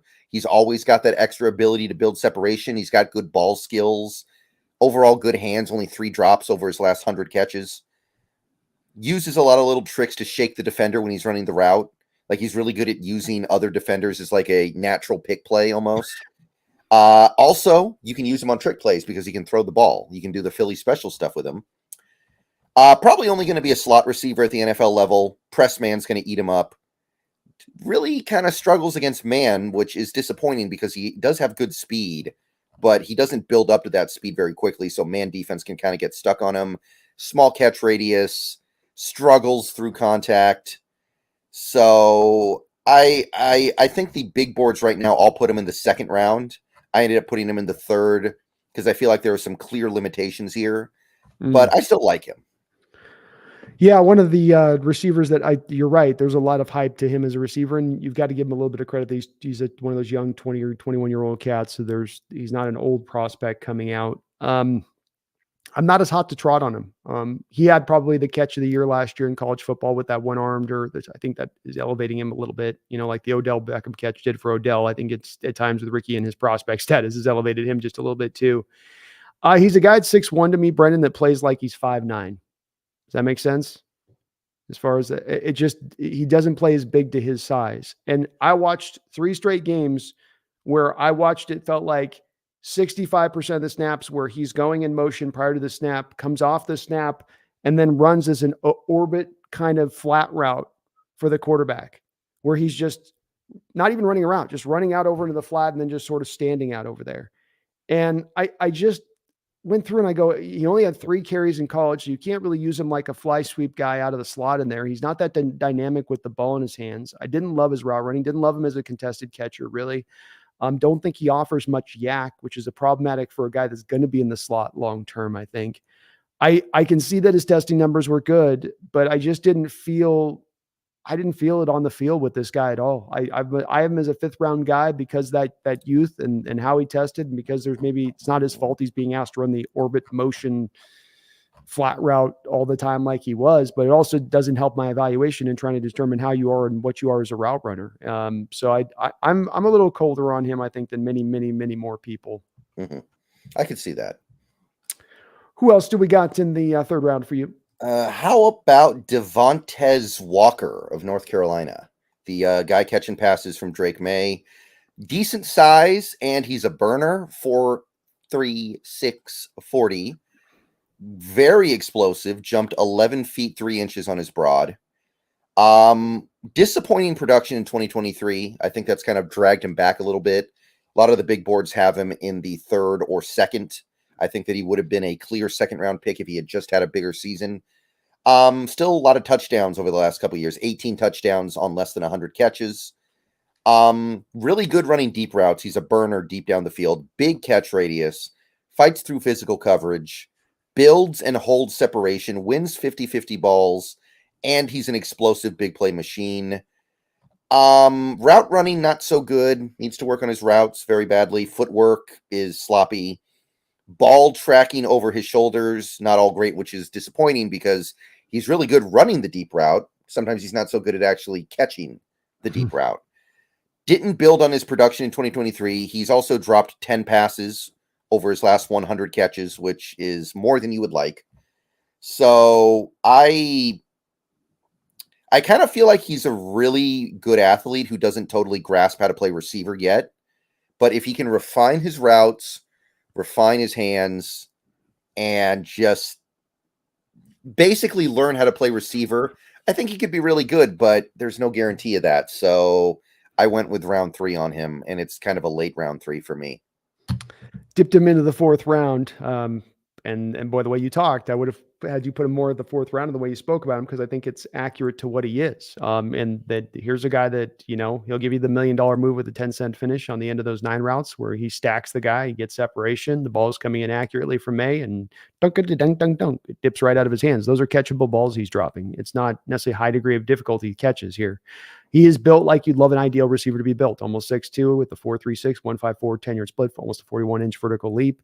He had those skill sets shows on the tape, but the catching problems are apparent. And they were apparent when he went to the Senior Bowl. He had the same issues at the Senior Bowl that he had throughout the season, which to me meant you couldn't just pass it off to this, just this passing issue.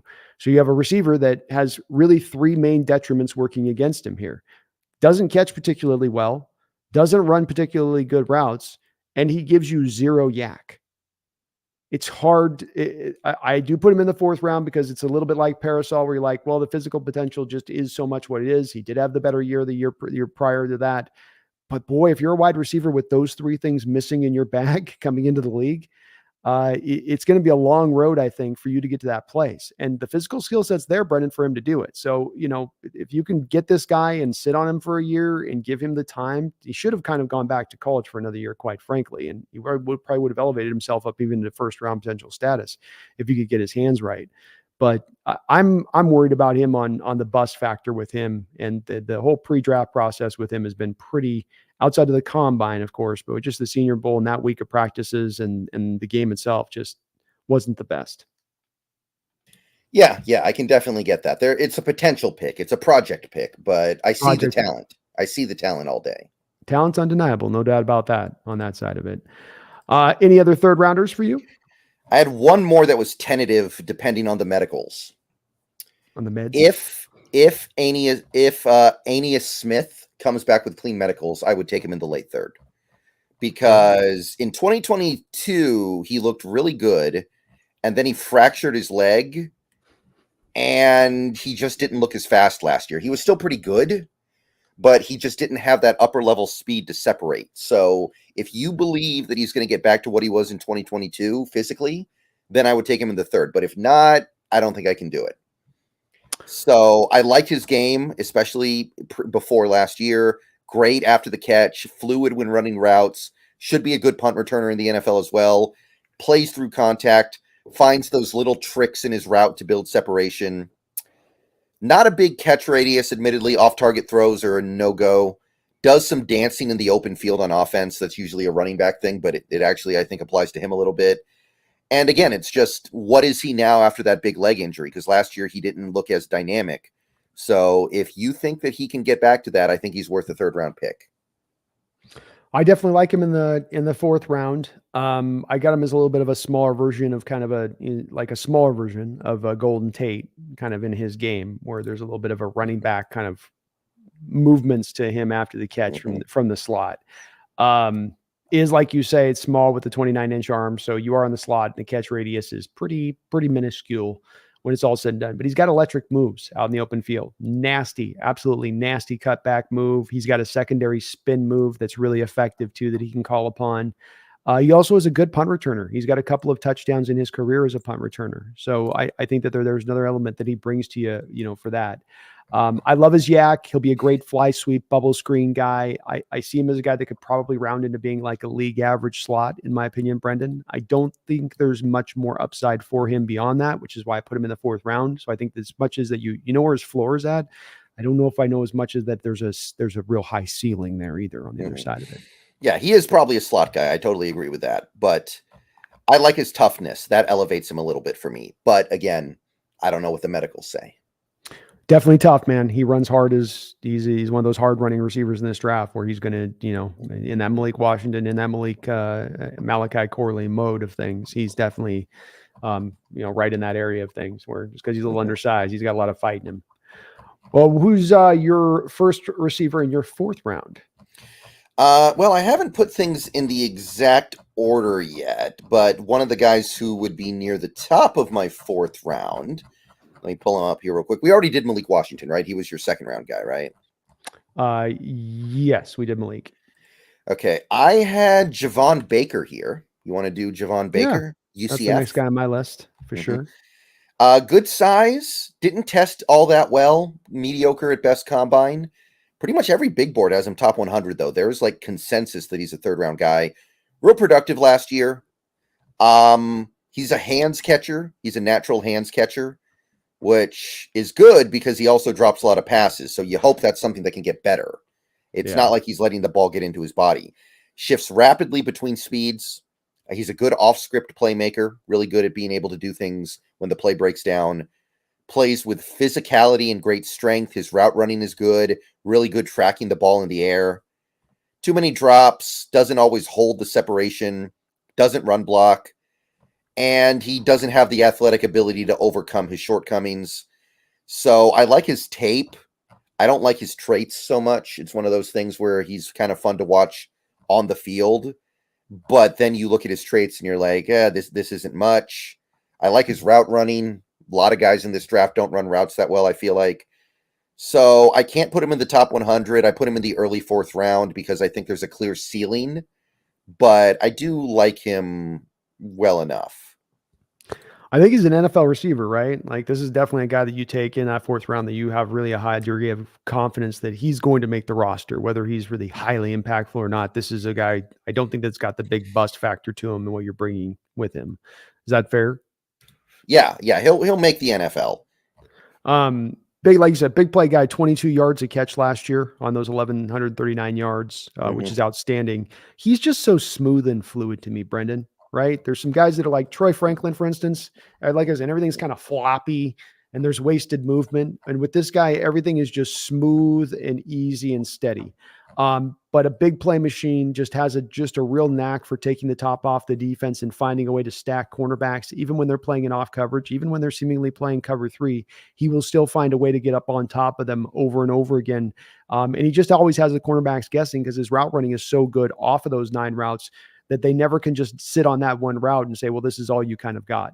The negatives that you put to his game are on point. The drops, there's too many of them. And right now he doesn't give you very much to anything as a run blocker, but he does supply really good yak, I think, in addition to being, or at least solid yak, in addition to being a really great contested catcher and a guy that can take the top of the defense off, even though he did only tested 4.54. I think his play speed's probably faster, right? He's more of a 4.4 guy in the field, in my opinion. Yeah, That's feels how right. How he kind of runs. I can dig it. Like I said, his tape is better than his traits. Tape better than his trade. So I would put him in the 4th round. That is the guy I have right now, just behind Troy Franklin, actually. And it's just Franklin's got that, the physical skill set that he brings. It's a little bit better on the testing numbers, but a lot more certainty in knowing what I'm getting from Javon Baker than what you might necessarily get from Troy Franklin at the next level. Mm-hmm. Well, the next guy I've got here on my list in the 4th round is the biggest wide receiver in this draft and one of the biggest ones we've seen come down the pike in a long period of time, Brendan. This guy is gargantuan and goes by the name of Johnny Wilson out of Florida State. 6'6", 231 pounds. What do you think about Mr. Wilson? I mean, the size gets your attention, of course. Going to be a dominant run blocker in all likelihood. Big catch radius, which, I mean, it's pretty obvious when you look at him, right? He's going to be able to make a play on off-target passes. He's actually got okay speed. 4.52 works, functional. Bowling ball against would-be tacklers, and he eats press for breakfast. So you can't press him and expect to get away with it. No. That being said, I wasn't too impressed with his 50-50 balls. I think you said it was like 33%, so it's not even a 50-50 ball. That was Keon Coleman. Okay, yeah, I didn't. You're right. You're right though. This is a key point to him. Yeah, route running not so good. Defenders get glued to him in the early phases of him running his route, and he's got 11 drops on his last 84 catches. That's really bad. He can't catch, and he's got the big hands, so. It shouldn't be happening like this. It can get better, but the production has really been like a guy like this should be dominant, you'd figure, right? 6'6" going up against college cornerbacks should come easy. It really doesn't. So I'm just skeptical about this one. I put him in the late 4th or early 5th. I can't decide, but I don't know. I'm skeptical here. The drops come from the place of the contested catches. Like you talked about, in my opinion, that's where the majority of them come from, Brennan. And it's in if he's got the ball thrown out away from the defender and the defender's not banging him, he'll make the catch, and he can make the high degree of difficulty catches in those kind of situations. If the defender is causing any kind of physicality at all when that ball's coming through, there's so much of a higher chance that it's going to be dropped. And it does stand out on his tape over and over again. He brings some things to play here. For his size, Brendan, like you say, the testing numbers, we usually get these 6'6" guys. They're like 4'7", 4'6'5". They're not in this range of 4. This is very fast for a guy this big. And they don't come like this, especially with the 1.55 10-yard split. And it shows up on his ability to get off the line. He's got a great inside jab move that he does to get to a 9 route where he'll jab inside and then cut back to the outside, and the corner kind of bites on the first jab, and then he's up over the top on the 9 route, and it gives him some early instant separation. So I really like him there, and as well as even in the course of the route, he's got a little bit of like Quentin Johnson last year, had a bit of bounce during his routes he could do where he's running full speed but could kind of bounce sideways in the middle of running full speed and then create some clearance that way. Johnny's got that same kind of stuff, but the drops are a big problem. He still has a little ways to go as far as the route running goes. I think the 2 questions I got for you with Johnny, because he is such a specific type of player, is number 1, is this a guy that becomes a Marquez Colston type? Do I just stick him in the slot, but then maybe I can't do that because the contested catch stuff is going to be a little bit higher in there with him? Or do I move him to H-back on that side of it, as some people have mentioned as well, Brennan? You're muted. Sorry. H-back is something I didn't really consider. I don't know about him in the slot. That's a little bit, I'd have to think about that one. I don't know how I feel about that one. He'd be nice run blocking from the slot, though. He's a monster as a run blocker. Very, Yeah. very well graded, and it shows up on the tape. He's a lot. Yeah. I don't know. 30 I'm just I'm not feeling this one. H-back, I kind of like that idea, honestly. I like that.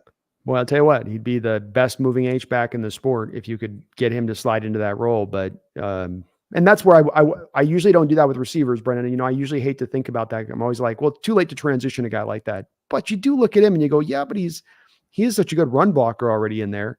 He's shown that skill set off, you know, and boy, he'd be such a problem for linebackers on the inside to try to cover, wouldn't he? Linebackers or safeties trying to come up and handle him. I think that's a big time mismatch. He's going to be one of the interesting guys to see where he goes. He's a hard evaluation in this draft. Yeah. I'm skeptical. But yeah, it's fun, right? You know, I hope he works out because he'd be fun to have around. He would. No doubt about that. Well, let's go with the next guy I've got on my list, Xavier Restrepo. And this one's all yours because this one I was not able to look at. So you take it away. 4th round slot receiver. Not a lot about him that you're going to look at and say, well, there's anything defining here in the skill set. Just solid with what he goes about his business doing out of the slot. But he doesn't also have any real huge major negatives. He gives you some contested catchability, gives you ability to high point out of the slot, gives you a little bit of yak.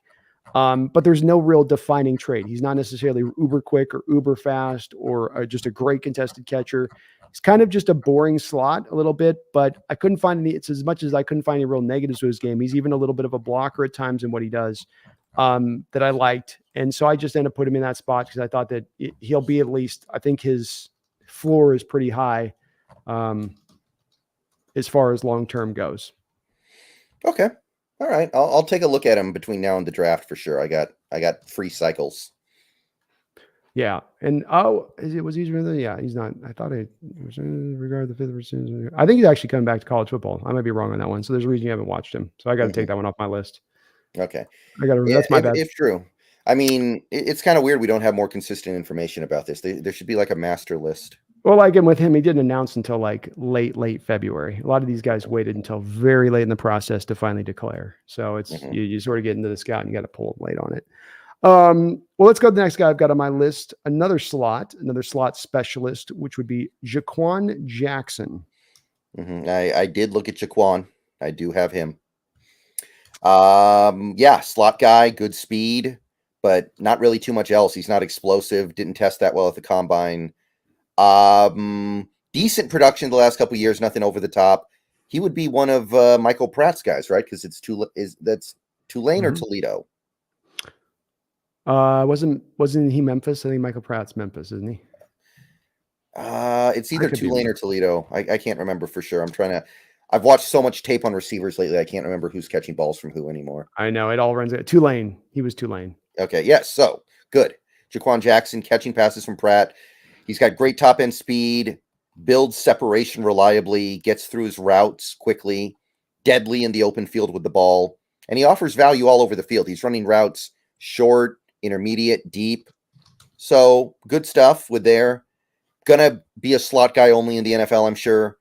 Doesn't really have refinement on his route running, like the little things you got to do to run really good routes. He doesn't have ball skills. Left me wanting. I didn't like his ball skills, and he turns to dust if he gets touched by a defender, I feel like. So I was more 5th round pick on him. I just feel like there are a ton of guys like this in the NFL. And in order for me to stand out beyond like a 5th round pick, you got to do something a little more over the top. And I just didn't see it with him. Yeah, he's a guy. I've got Anias Williams just a little ahead of him on my list, so I did have Anias there. But a guy that, to your point, I didn't see a lot of flash or dash with this one. His speed kicks in at about step 5. Not a good contested catcher, but his hands are really good if he's not contested. He's got that Johnny Wilson thing going on with the small size. I think he's a strong yak guy, good with the ball in his hands, very creative with the ball in his hands. He's got all sorts of assembly of moves that he can bring to the table. He does bring the kick and punt returning background, so there's a little bit of that familiarity. He's atrocious as a blocker in the run game. Just gets completely shook before contact time and time again. Can't even get his hands on the guys. Just a whiffer as a run blocker, which I didn't like to see. I just felt underwhelmed by the tape. I didn't feel there was a lot that stood out to me for a guy that's 5'9", 188 with 31-inch long arms who's going to be a slot specialist. as you say, these guys are a little bit of a dime a dozen in the NFL. And I do have him in the 4th round. I might end up dropping him a little bit more into the 5th round when it's all said and done because of that just kind of blah, meh sort of outlook on the tape on this one. Yeah, I mean, I may even bump him down to the 6th by the time we're done here, depending on how the big board comes together. But I don't know. Seemed kind of anonymous to me. Yeah, it's I understand that outlook on this one for sure. Well, let's continue on then. Do you have any other guys in the 4th round?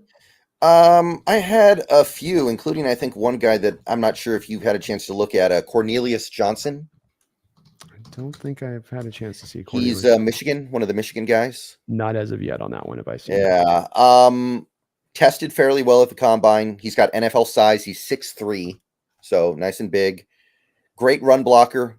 Makes tough catches through contact. Yak guy also. Got a big catch radius. Not a very good route runner yet. Drop rate a little bit higher than you would like. He drops a few too many passes. Probably never going to be a very good route runner, honestly. And he's not a great ball tracker. But I look at him and I go, this is probably another guy who would have been an 1,100-yard receiver if he played for USC or Washington or Oregon. But he played for Michigan, so he has 600 yards. But I like the talent. I think there's a potential laden guy in there. He's going to be limited on the routes that he can run, but I'd go for it in the 4th round. Okay. Yeah, I hadn't had a chance to. He's one of my last guys, just couldn't quite get to on for having a chance to take a look at him. But to your point on the Michigan offense, they ran the ball so heartily that you do have to take that again. That's both with him and Roman Wilson, I think, when it comes to their production. That it's not their fault that they run the ball so much. So you can't hold that against them that they don't have that upper level on that. I think I may have put. I know you're not a big fan of this guy. I did have Anthony Gould in my late 4th round area, actually. I liked Anthony Gould as a slot guy because he's a great athlete, great acceleration, great speed, explosive, can play a little bit outside, honestly, even though he's 5'8". I don't know if it's going to work in the NFL, but he was able to do it in college. Dangerous catching short passes and taking them for a long play. Also a deep threat. Punt return skills, fights through contact to make catches. He's just, he's small. He's small. He's not as small as some of the other guys we've already talked about, actually. So it's not unprecedented for him to have success. Limited route tree in the NFL, probably drops a few too many passes. Catch radius is small. But I could see him being like the next Tank Dell. I think that people are going to look at Tank Dell's success and go, I'm more into this Anthony Gould guy than I thought I would be. It's possible. I mean, Dell went 2nd round. I don't think there's any chance Gould goes anywhere near the 2nd round. I do think that his testing numbers are a little bit off of what he was on the field. He wasn't a 1-4-9, 10-yard split guy in the field. He was more of a build-up speed guy. I don't really think he gives you much yak outside of, again, when he's got the open spaces that he can go run through and kind of use angles on defenders. He's not breaking tackles one-on-one. And I don't think he's playing on the outside at 29 and 5/8 inch arms at the next level. I just don't think that we have any baseline for guys that quite small being able to do that. It's possible, but he's also not really as physical at the contested catch point. If you're going to do that, you got to be like Malik Washington. You got to be yoked up, rocked up, able to take physicality and contact. Anthony feels a lot more slider to me. I would bet that he had to kind of add weight to get up to 174 at the combine. He's not going to give you anything as a blocker. He's just too small. The punt return part's something to take note of, Brendan, because the 2 punt return touchdowns, and he was good in that aspect of his game. So a part of something that'll probably help him in being drafted. I do think he finds his way on an NFL roster. But and there's some in cutting routes, crossing routes. He's a little like Roman Wilson, and he can just kill you on those routes because he does get so fast up the field on those long developing routes that he can just get on the defense that doesn't have the coverage in place to fit to it at that point. So there's some things I still liked about his game, even though I have him more in the 6th round. I could see him being taken a little bit higher. I just the very, very small, not a lot of length, not really great with the physicality, not necessarily a purified route runner either on the other side of it. Just had me a little bit more out on him. I think that's about it for this range for me. But yeah, I did like Gould more than you did. I know that. Yeah, understandable. He does have an interesting skill set. Well, let's break then into the 5th round for me on this as we keep this going forward. And the guy that I've got going in the 5th round here at the top is Brew McCoy out of Tennessee. Yeah, this is another one that I did not have actually. So this one's take it away. All right. He is just a rocked up receiver with a lot of straight line explosiveness. Cornerbacks usually don't know, they don't even try to press him because they know they're just going to get done. So they're off coverage a lot of the time. He ran a ton of fake bubble screen routes and kind of a limited route tree, so he didn't necessarily do a lot. He had an ankle injury this year, missed a hearty portion of the season. It's part of why I like him a little bit as far as a player, because guy that maybe gets knocked down, not as much for anything and just didn't have that good year at the right time. And last year he was stacked behind two drafted wide receivers. Behind two drafted wide receivers out there at Tennessee, right? We had two guys that ended up going in the last draft. So to me, just an interesting guy with that. His route running is a little rounded out when running those kind of in-cutting routes or out-cutting routes, but stop routes, go routes, post routes, all very good on those kind of plays. And you feel his strength and explosiveness as a blocker too. So one of the real willing blockers in this draft. I think he drops in this draft, but could be a little bit of a diamond in the rough, and that he gives you some true size and explosiveness. And as a run blocker, what he brings to where he can maybe develop into a player, especially into that 5th, 6th round range where you may be able to go get him. Okay. All right. I can dig it. I'll try to take a look at him in the coming weeks. So I had Parasol in the 5th for me out of Florida, was my only other 5th round receiver. So let's bounce into your guys on the 5th round that you have. Did you have a chance with Marcus Rosemy Jackson? The Georgia kid? No, I did not. Yeah. Got decent size. He's got long arms, 33-inch arms. That's kind of a standout thing for him. He plays through contact, which I like. Big catch radius. No drops over the last 2 years. He has 63 catches over the last 2 years and 0 drops. So he's got great hands. And he's a good run blocker as well. So there's some nice things going on here with him. He's not a good enough route runner to beat press. He's overall not a great route runner just in general. And he's a little bit on the slower, non-explosive side. So he doesn't reliably get open. Not very good against zone coverage. He's another one of these guys who drifts into the coverage instead of sitting down in the hole. And he doesn't really have upper level speed. But I feel like he's going to find a way because his hands are so good and he's got such a nice catch radius and he can play through contact. You have those skills, you're going to find something, especially when you can run block. At the very least, you can find work on a team as a run blocker. So I stick a 5th round pick on him pretty happily. Okay. I'll check him out. Definitely. Yeah, I also put approximately a 5th round grade on Ryan Flournoy, the guy who's really hard to find tape on, the Southeast Missouri State guy. Mm-hmm. But I was working mostly off of his traits. He's got good hands, good after the catch, received a lot of praise for being a high character individual. One thing that he does really well is he sells the 9 route and then he has a break in. He's really good at selling that he's going to run deep and getting the defender to go for it. And then he just breaks in and he's wide open. He's got explosion. Another guy who can't beat press. Another guy who doesn't run very good routes. And he doesn't build as much separation as you would like, given the fact that he does have decent speed. I ended up putting about a 5th round grade on him. Okay. I just couldn't find it. Yeah, the Southeast Missouri tape was hard to find. So I was like, I can't find the tape. I'll pass and try to locate another way. Yeah. What about Taj Washington? Did you look at him? Did not have a chance on him either. On that, one. USC guy. He was Caleb's number 1 man, 1,000 yards last year, 8 touchdowns, only 1 drop. Really good at shifting the gears when he's running his routes. Gonna be a good kick returner and punt returner in this league, I think. So you're getting 3 for the price of 1 here. And I think he was also used as a gunner sometimes. So you might be getting 4 for the price of 1 here, potentially. There you go. Takes contact, takes big hits, and keeps going. Catches the ball through contact. Been productive for like 4 years. He's actually been a prolific college player for 4 years. He's a good blocker. He's just small, 5'10", 174 pounds, short arms. Press, eats him for dinner. Doesn't get reliably open because he just isn't athletic enough. Not really going to be able to do stuff with off-target throws because his arms are like 29 inches, really short arms. So The spirit's willing, the flesh is weak. 5th round feels about right. I think that he'll find his way in the NFL with some of the things that he does well. Well, maybe the Bears draft him in the 6th, 7th round and get him in there for his old college teammate. I think he does good off-script stuff, right? Like he's an off-script guy where Caleb, when he wanted to break off the play, Taj was good about getting into a secondary route. I think I've seen some of the highlights with him doing that. You learn how to play off-script with Caleb.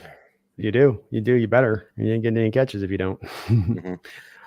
Yeah. We got I next. have one more. I have one more 5th round-ish guy.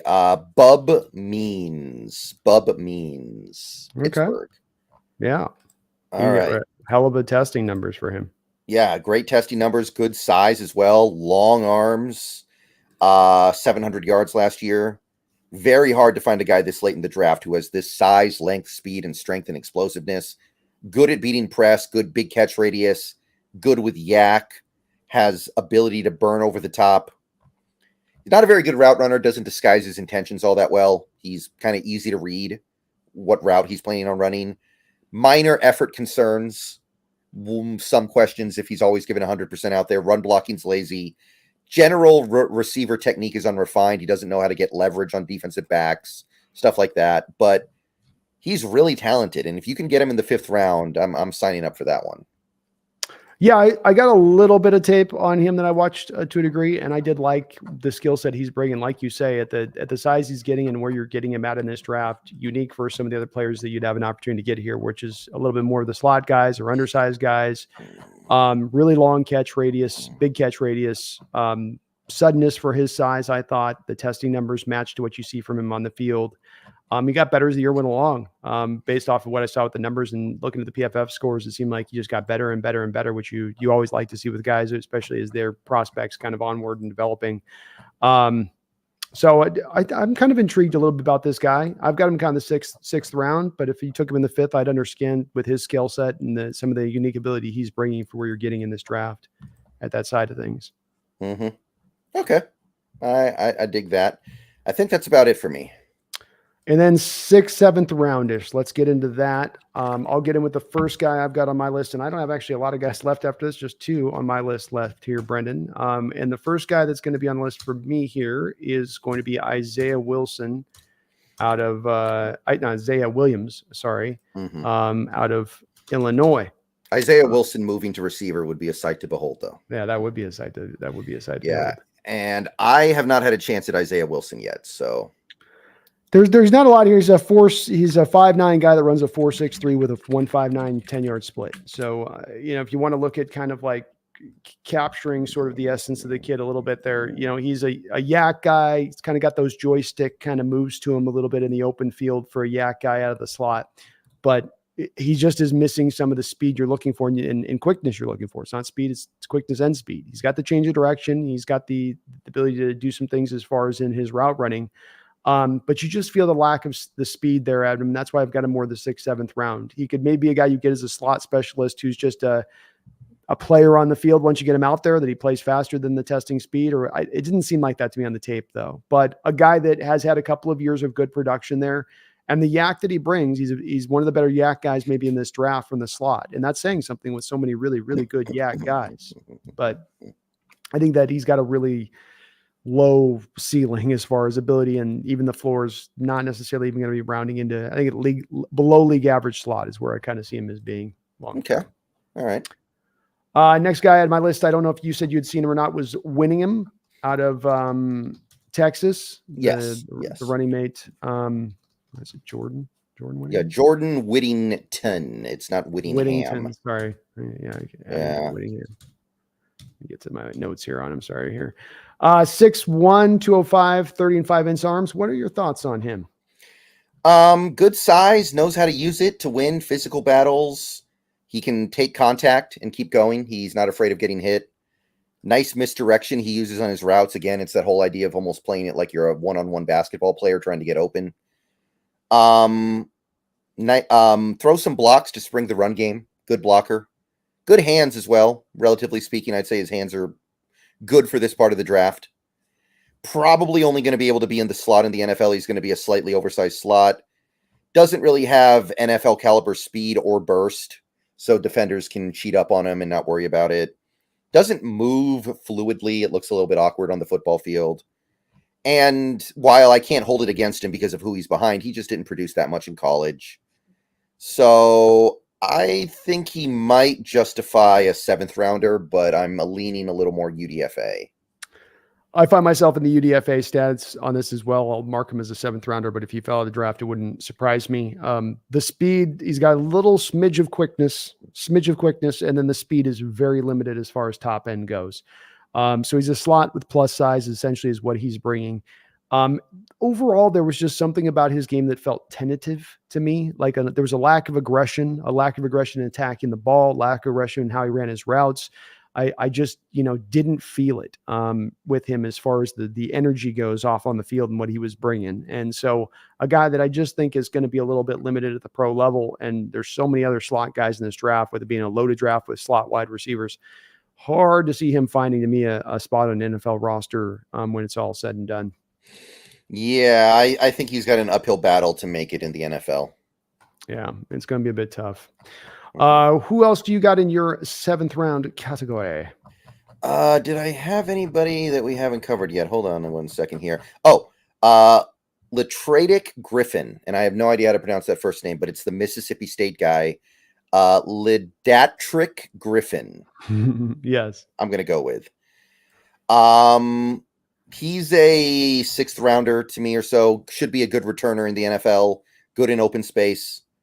Should be able to be a good route runner because he's got the athletic profile of a guy who can run good routes. Gears between different speeds pretty well. Decent top speed as well. Ran a pretty good 40. But he's got to improve as a route runner. He's got to actually get good at it. Physicality at the catch point ruins his day. Mental errors in his game, things like focus drops, are in his tape. A lot of people were expecting him to test better than he was. He didn't test all that well overall. So, I don't know. 6th round seems about right because I do think there's some upside to him as a return man, but it wouldn't shock me if that's all he's able to do at the NFL level. Yeah. And this guy just didn't have a chance to take much of a look at myself yet, but I do intend to look at him before we get to the draft for sure. Mm-hmm. I think that's all I had. Okay. Yeah, I think we got through every receiver that I actually had a chance to scout so far. And the only other guy, I did have one other last guy. I watched a little bit of his tape. This will be our final guy we'll put out, and then we'll put a wrap down. But was Devon Vele out of Utah, 6'4" guy going 4.47 with long arms. Nothing really exciting in the tape outside of, to me, I thought he was a pretty good blocker. He gets in there and really gives it to you in there. Pretty good adept at sitting down in zones and finding holes in routes, but not a particularly good route runner. Not as sudden as the 1.53 would lead you to believe on his tape. Just kind of unspectacular on the tape. With Utah, they don't do a lot of passing, so he's a little bit got that Michigan syndrome thing going where a team might look at him with a little bit more upside, Brennan, because you're just not utilized much in the offense by the nature of the offense, not because you're not good enough. But he does have an ability to high point the ball. He's got a good big catch radius with those long arms and a good jumping ability, I thought, on top of that. There's a little bit of something there with Devon that he could bring to the table, I think, with his skill set, size, speed, and quickness he brings. But you just don't have a lot of productivity to go off of with that Utah offense. Yeah. A lot of the guys down in this part of the draft don't have big production, honestly. So it's a bit of a rolling the dice and hoping you can project it and that they're just coming from one place or another, that you're not going to do it the same way or get more out of them than they got out of them in college, So that is the receivers. We do have a donation here from Upo. Thank you, Upo, for the $10 donation. He says, I love these conversations. Appreciate you both. Does calling this show the best entertainment make me a total draft nerd? No, man, it makes you a football fan. And if you're a nerd, then we're all nerds with it too, Upo, because we love this much as well. It's why we dive into this tape and try to look and learn these guys, is that both me and Brennan get, captivated by the imagination of what could be, of what you could go get, of how you could take this team that feels like it's close, at least from a talent standpoint, to getting to that place of contending and pushing them up over the top on another great draft.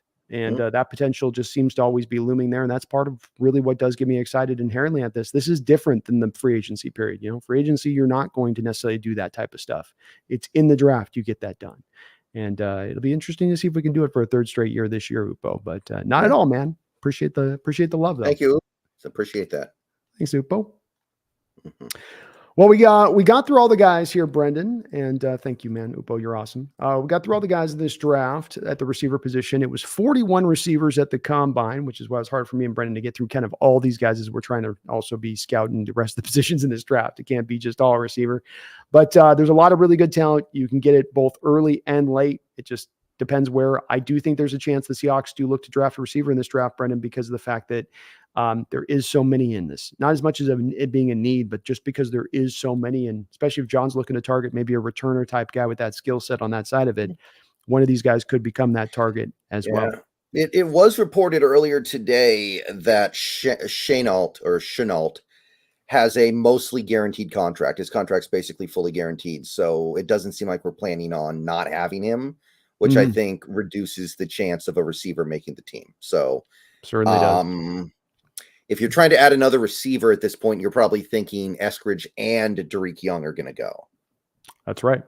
And that would be the only way. But I think it is possible because you could look at maybe some of these receivers in this draft and say that guy's better than those two guys we have on the roster. And so say la vie at that point. If Romo Odunze is there at 16, do the Seahawks select him? That would be crazy if he's there at 16. Yeah, you might have to. I mean, this is Lockett's last year. DK becomes tradable next year at least, and I don't want to trade him, but some people do, and at that point it becomes financially feasible. So I would say I'd have to say yeah, I think so. Yeah, I think it'd be very hard for John not to pull that trigger if Romo was there. But I'd like you. I don't think he will be, but we're seeing that thing I was saying months ago is happening, Brendan, right? Where I said months ago, I said, it's not going to shock me if we maybe see upwards of 6 quarterbacks taken in that first 16 picks. Yeah. And if that does occur, somebody's falling, somebody's dropping, somebody's landing in your hip that you didn't think you were going to have a chance to grab. Okay. Yeah, definitely. Especially when it's this deep. Brian Meyer says the term is draft Nick, not draft nerd. That's right, Brian. That's right, man. Well, Brendan, thank you again for doing these double dip shows here as we do lead on into this draft. Folks, you're going to get continued more draft coverage from me and Brendan. In fact, we're going to be packing a lot in here in the next couple weeks. We'll be back on Tuesday, and then it's going to go Tuesday, Thursday, probably Saturday, and Tuesday, Thursday, Saturday, as far as we're going to roll it to make sure we get in all these positional groups. Do you want to do a show this week on Saturday just to make sure we don't end up running out of time? Is that we could potentially do? Let's play it by ear for sure at this point, okay. just to make sure something's open up, because I might have some things fill up, but maybe tentatively we could take a look at that depending on. So, right. So keep your eyes open. There might be a show on Saturday. That's right. Keep your eyes open, keep yourself on the toes, but we're going to keep coming at you guys with these breakdowns, and the draft is moving ever closer. We are inside less than almost 20 days away here. So I hope you guys are hyped up for what potentially could happen here. We've had some great drafts recently, a good chance we're going to have ourselves a very successful, happy draft from all Seahawks fans and the way they look at this. Brendan, I appreciate you for doing these shows and covering this draft as you have with me here throughout this offseason, as we've done this now a couple of years over, and it's always a kick in the pants to be able to do it. Thank you for having me on. Can't wait to do it again. Appreciate all of you guys out there watching today on the show. If you could do me this favor on the way on out, just hit that like button if you could. It will help out both of our channels as far as to show us up on those algorithms, as well as if you're not subscribed up, please do get subscribed up over to Seahawks Brendan Nelson and the Hawks Nest over here on this side of it. We would really appreciate it. We will be back potentially in a couple days with another one very soon, another breakdown for you guys. We're going to be looking at the guards next. Position of high need for your Seahawks. You're going to be drafting at least one and maybe two in this draft. So that's coming very, very shortly on the other side of it. But until then, please, by God, don't you ever forget. Go Hawks. Go Hawks.